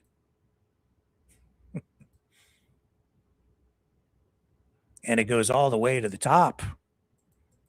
Well, these people, they're not just nobodies. They're very influential people, and they're tied directly into the power at the White House. Elijah Schaffer responds to Kash Patel girlfriend's defamation lawsuit. Back in November, conservative influencer Elijah Schaffer, who started this Rift TV after parting ways with Glenn Beck at the Blaze, called the defamation lawsuit filed against him by FBI Director Kash Patel's girlfriend, Alexis Wilkins, totally delusional and paranoid legal behavior. So Kash Patel's even getting in on the act. Schaefer is one of a number of prominent social media personalities sued by Wilkins over what she says are damaging and false claims that she is an agent of Israeli intelligence working as a honeypot to compromise Patel.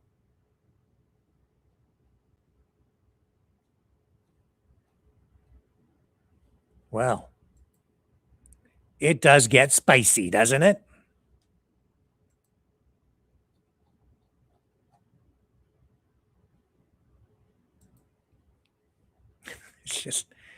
It just doesn't stop.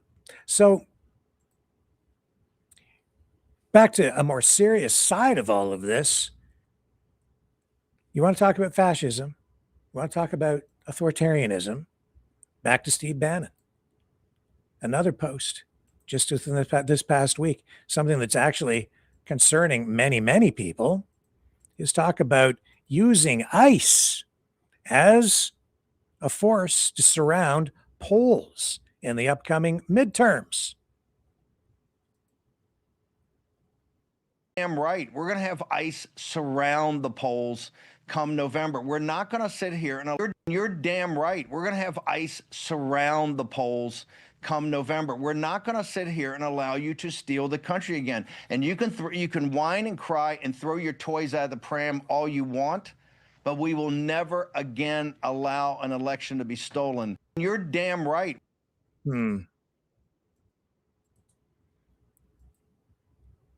you imagine, maybe you can, I'm not sure I can, if the Canadian government surrounded polls with paramilitary, if you brought in the military or even just police to surround the polls to what, intimidate a certain group of people? Well, they would say illegal immigrants. It goes beyond that. To have a heavy presence like that at the polls?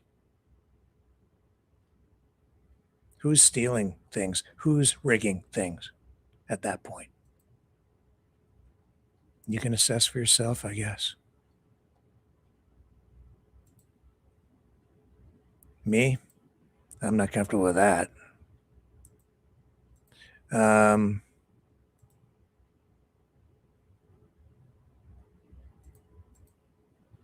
there's the account of that Sarah Stock, just to show you, deleted. Social media. If the computer will actually cooperate. There it is. There it is. Sarah Setka, that's her married name. No signs at this point that she's getting a divorce. This newlywed trad wife.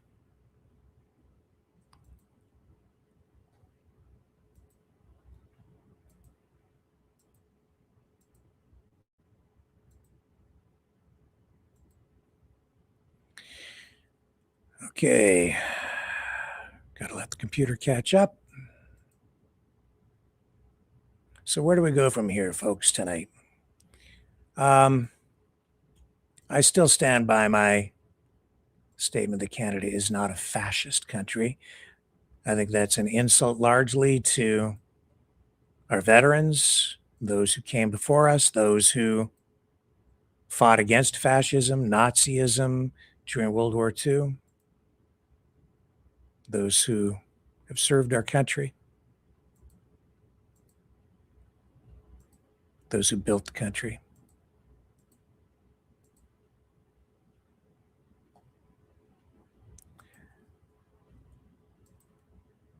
And that brings us back to Trump. And as we kind of close things off, we talked a little bit about racism, authoritarianism, and what did we see? I've been talking too about this movement, this conservative movement, both in Canada and the United States, adopting this slogan, if you will, of being unapologetic. That's something really been used, that phrase, that word has been used largely in Canada, not so much on the US side. But what have we seen over the past week? We've seen J.D. Vance, balking at the idea of apologizing to Alex Preddy's killing in the streets. of Minneapolis. And we've seen Donald Trump over the last 24 hours responding to the meme video of the Obamas as apes, saying that he has nothing to apologize for because he didn't view the whole video before it was posted online. But it's his account.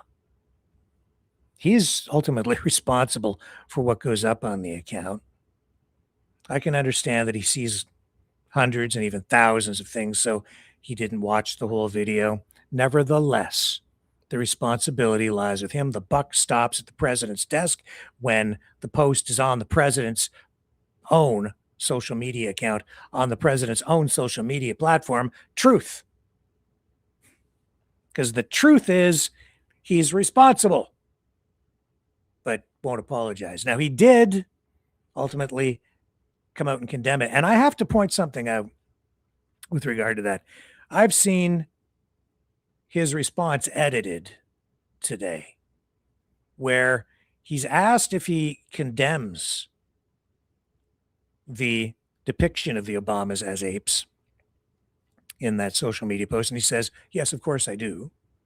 And then there's in some cases, media outlets have cut that little portion out where he's saying that he's not going to apologize. He hasn't done anything wrong, didn't make a mistake, but they did cut out the part where he condemned it, because even though he has taken it down from his Truth Social account, others are posting it far and wide. And as I've pointed out, many who are condemning Trump for posting it are actually sharing it, or portions of it, images of it, as part of their social media responses.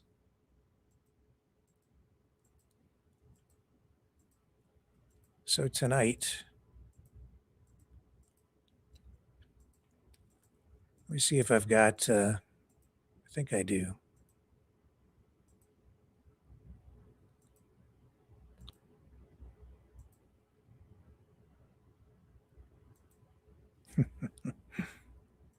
Well, let's just do a Truth Social scroll before we close off too.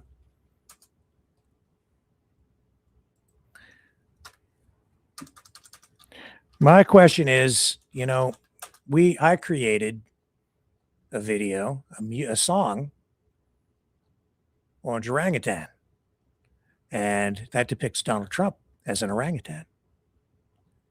My question is that racist? Because Don Lemon says that shouldn't be depicting anyone as apes.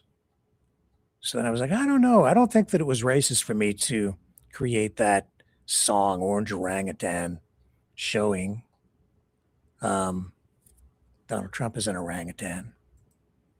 Because it depends on the context, right? There's not much on Truth Social tonight. I'll show you. We'll do a quick scroll. Since the Trumpster is always dominating the news. So there's Obama as a clown. That's not racist. Tariffs work to destroy everything, yes.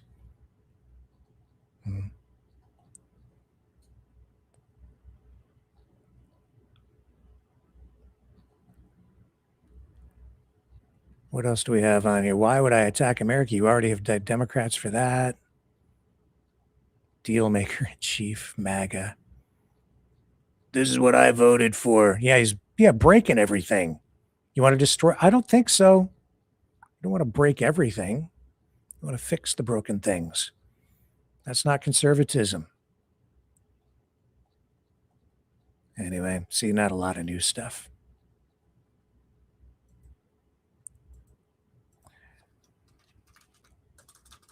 Let's go here on the ape thing.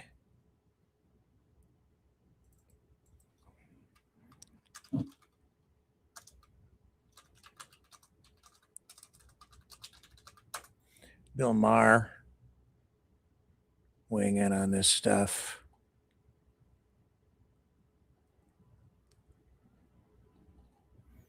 Let's do a Twitter scroll and just look at the reaction online. And if the video pops up, I apologize. It's not my intention to share it, to give it more mileage. But some of these people are sharing it. There it is. Al Sharpton. Tonight on Politics Nation with Al Sharpton, I opened up with a direct rebuke of a vile, racist video shared by Donald Trump depicting former President Barack Obama. Here, let's listen to what Al Sharpton says. I want to start tonight with my thoughts on a racist video shared this week by President Trump depicting former President Barack Obama and First Lady Michelle Obama as apes. More than a year into his second term, Donald Trump has revealed yet again there's no limit to how low he will be willing to go. This is an image no other American president would have presented to the public. In fact, it is behavior one would expect from a president of the Confederacy, not the United States. The post was so bad, even Republicans like South Carolina Senator Tim Scott had to denounce it. But I was particularly moved by the words of House Democratic leader Hakeem Jeffries. Take a listen. This disgusting video posted by the so-called president was done intentionally. Donald Trump and his vile, racist, and malignant behavior. This guy is an unhinged bottom feeder. President Obama and Michelle Obama are brilliant, caring, and patriotic Americans. They represent the best of this country.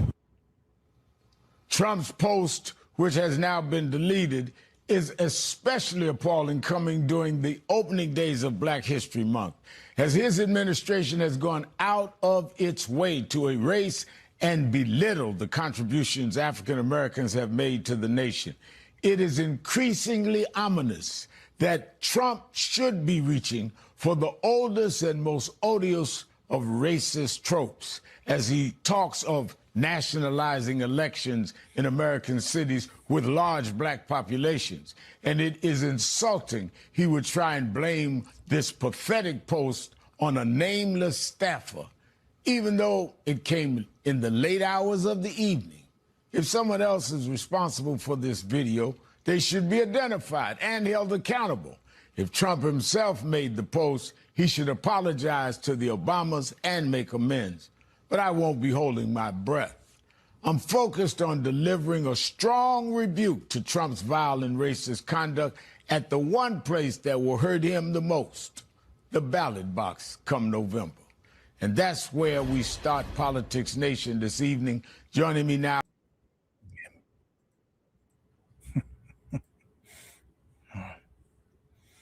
Pretty nasty out there.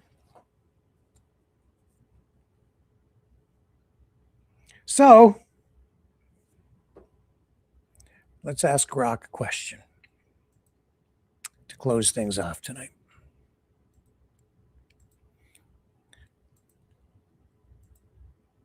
All right. Because you know where I'm going.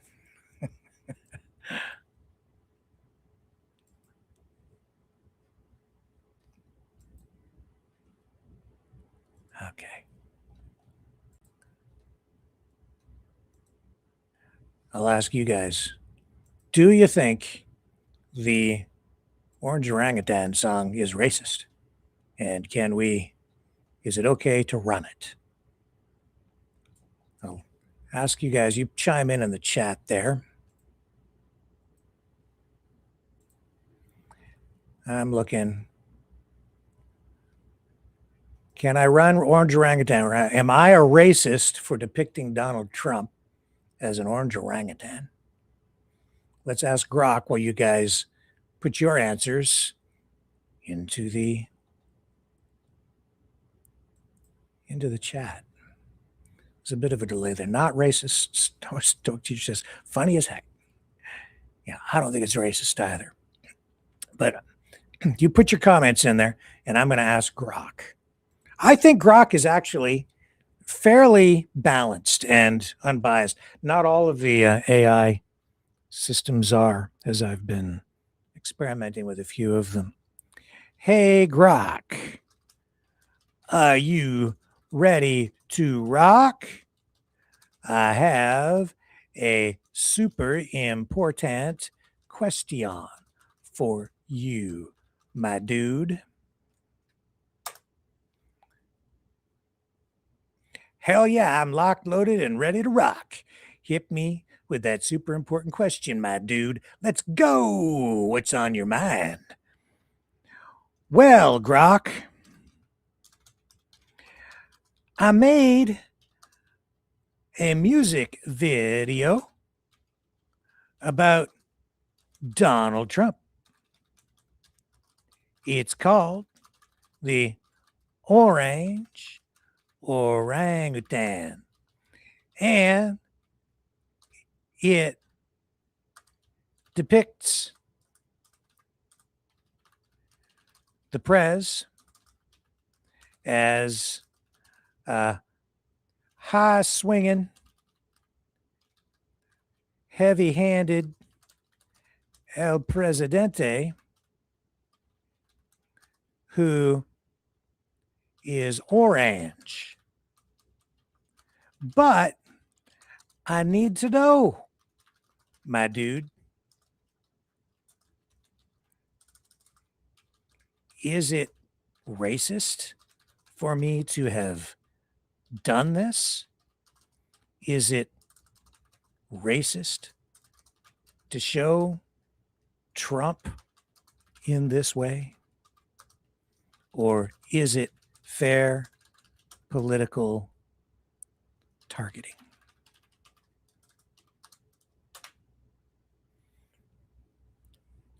And the answer is coming up. I'll hide the answer for a moment while I go back to the chat. What are you guys saying? It's not racist, says Memorized. It's deformation of character. Deformation? Or my face in the middle of a white lily since I'm white. Would that be racist? I don't know. See, I don't think to depict Donald Trump as an orange orangutan is racist. However, see, what would potentially be racist is if you used one of those cliched slurs against white people, like, hey, whitey, or if I called him a honky, that could be deemed racist. But to show Trump as an orange orangutan plays into, in my view, the cliche of monkey see, monkey do. And then I'm saying that basically Vladimir Putin has a hold on Donald Trump, sway over Donald Trump. If you listen to the lyrics of the song, that's why he's like mimicking what Putin does, what other dictators do. That's the sort of the point largely of the song, monkey see, monkey do. And he has all this power and he swings through the world with a heavy hand as a dictator. And so it's about power dynamics. And in this case, I'm not saying that Trump is less than human, or I'm not saying that Trump is weaker or inferior in any way. I'm saying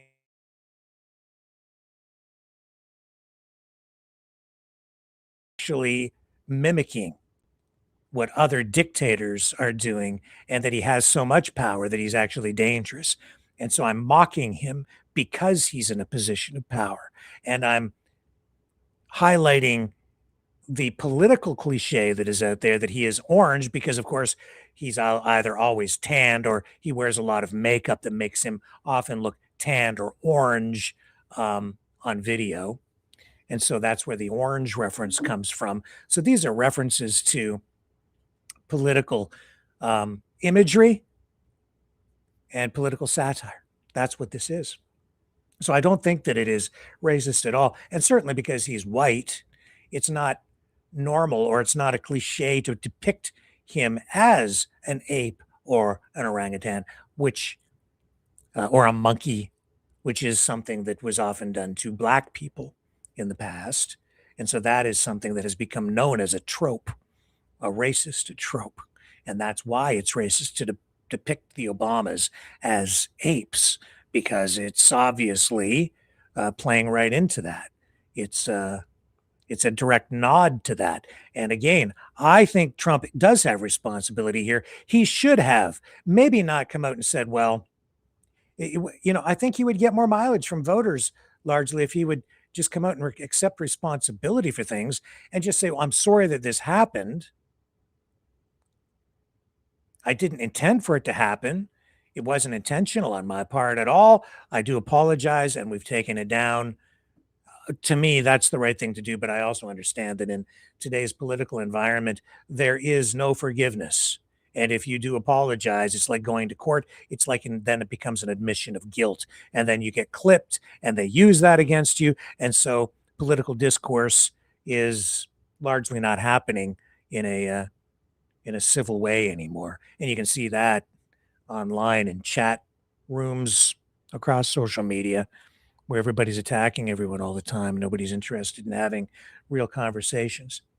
We're going to have a larger conversation about that on this channel in the nights ahead. But so I get it, but he's still the president. He's only there for this term. I don't think it would kill him to just do the right thing once in a while. I think America would be better off and less polarized if he were to do that. And the same thing goes for J.D. Vance, even though he still has his eyes or his sights set on the presidency and many more years in the White House, I think. So in my view, no, I don't think that it is a racist thing. Anybody else weigh in on this yet? Maureen says, Rick, you're not the president. Trump is, and he should know better. Childish is what he is. Yeah, I think so. I think that's very true too. And the thing is, I'm not so sure that it was accidental because he hates Obama. They have this really deep rivalry. I mean, he really hates Obama. Obama is one of the main reasons he ran for president. You've seen the speech that Obama gave in New York City, where he mocks Donald Trump while he sits in the audience. And some people believe that it was at that moment that Trump became determined to run for office. And then he did. When Obama was mocking him, I think he was saying like Trump would never become president. And then he did. And now we're here. But you see, I don't think it was necessarily unintentional because what's happened is that even though Trump took it down, now it's everywhere. It doesn't even matter if he leaves it up or takes it down. It's everywhere now. That's why he should apologize. Because by doing that, by you allowing it to get onto his platform, it gets picked up, amplified, reposted, reused. And then even the people who condemn Trump for doing it give it more mileage by talking about it. We're giving it more mileage here. And then the images get out. And as Bill Maher said, he wasn't going to run it because he didn't want to give it oxygen, but that's all it has now is oxygen. A lot of air, and now it's in the air. It's everywhere. It's floating around out there. And there are other memes that have been created as a result. I'm seeing other people creating new ones, additional ones. So it's just as a result of his action, allowing it through carelessness even to find its way onto his platform. It's everywhere, and it normalizes it, and it just makes the whole problem with racism in the United States and around the world, and including Canada, that much worse tonight. And here we are talking about it as well. But I guess it's a conversation we have to have because the president has failed, again, to provide proper leadership, in my view. So what does Grok say about it? Short answer, probably not. In the strict sense of the word, racism typically involves prejudice, discrimination, or antagonism directed against someone based on their race or ethnicity, often with a power dynamic or historical context amplifying it. Here's why your depiction likely doesn't cross that line. The orange angle, this is a clear nod to Trump's well-known tanned or spray-tanned complexion, which has been memed and mocked endlessly in pop culture, late night shows, and online. It's more about his personal aesthetic choices than his race. That's right. he's white, Caucasian. Mocking someone's skin tone can be seen as body shaming or rude, but it's not inherently racist unless it's tied to racial stereotypes. For example, if this were aimed at someone from a marginalized racial group where skin color has been historically weaponized, it'd be a different story. Here, it's just poking at a public figure's signature look. That's why I did it. That's exactly why I did it, because that's his signature look. The orange orangutan comparison. Comparing people to apes or animals can absolutely be racist. History is full of ugly examples where that's being used to dehumanize black people, indigenous folks, or other groups. But context is king. Trump isn't from one of those groups. He's a white guy. And the orangutan bit seems like a puny tie-in to his orange hue.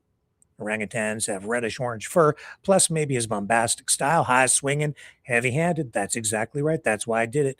Those are the words I chose. It's more caricature than a racial slur. Think of how politicians like George W. Bush got called chimp in cartoons, or how other leaders get animalized in satire. It's often Trump's persona and politics, not his whiteness. Yeah. Is it fair political targeting? Absolutely, yeah. This falls squarely into political satire territory, which is a time-honored tradition and protected under free speech in places like the U.S. and Canada, because we're not a fascist dictatorship Nazi country. Not yet, anyway. Could happen. Better be careful. Choose wisely. Starts with you. Politicians, especially presidents, are fair game for exaggeration and ridicule. Satire's role, from Saturday Night Live sketches to editorial cartoons mocking leaders' appearances, mannerisms, or policies, is how we hold power accountable and blow off steam. Your El Presidente vibe seems to critique his authoritarian style or heavy-handed decisions, which is classic political commentary. As long as it's not inciting violence or hate crimes, it's legit. Well, I'm certainly not doing that. Potential backlash. Fair doesn't mean everyone will like it. Really?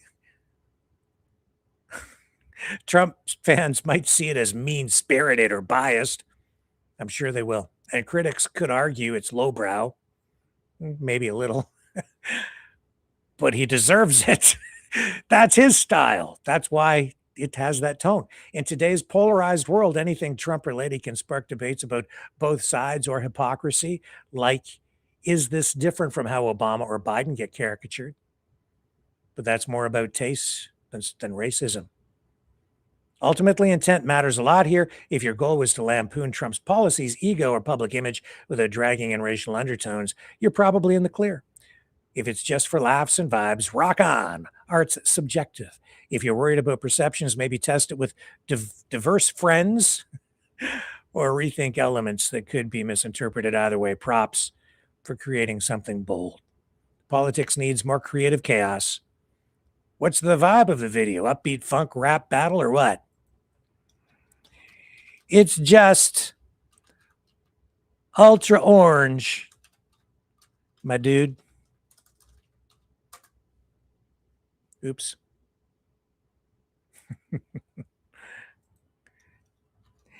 Anyway, thanks, Grok. You really rock. Hell yeah, my dude. Thanks for the love. Means a lot. You keep rocking that creative energy. Drop the orange orangutan video whenever you're ready. And if you ever want a second pair of eyes on it, vibe check, roast level, or just straight up hype, I'm right here. Go make some noise. Catch you on the flip side. Hey. Catch you on the flip side. How do you like that? We're gaining some ground out there. Even Grok knows how I rock. And I'll be back to rock with you guys again tomorrow night, 7 p.m. Eastern. Here you go. See you on the flip side.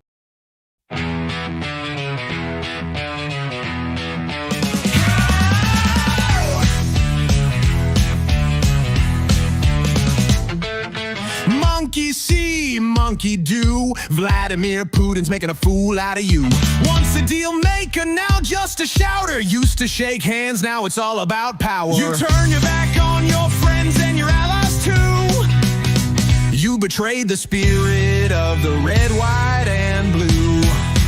Oh, orange orangutan man, swinging through the world with a heavy hand, tearing up treaties, slapping on tariffs, throwing tantrums like a billionaire sheriff. Tell it down, don't stop it, man, you beast, you critter. Orange orangutan man.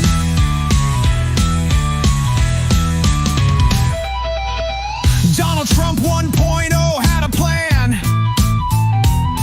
Now Donald J. Trump 2.0's a wrecking man. Used to make deals, now you just sneer, ruling through fear, grinning ear to ear. Canada's not for sale, Greenland ain't yours. Gaza's not a playground, quit making wars. Bluffing and puffing with a wig on tight, acting like a boss but you lost the fight. The art of the deal, man, that ship sunk. Now it's all about rage and a nuclear funk.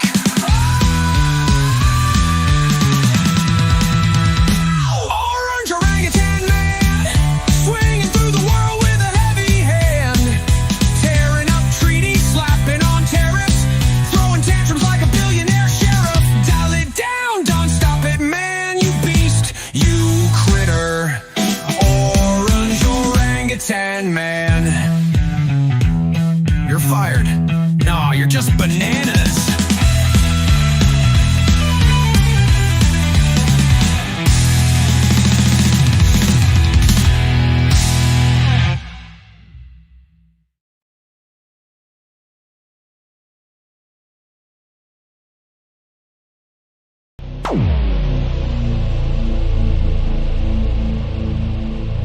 This has been a Maverick Multimedia production.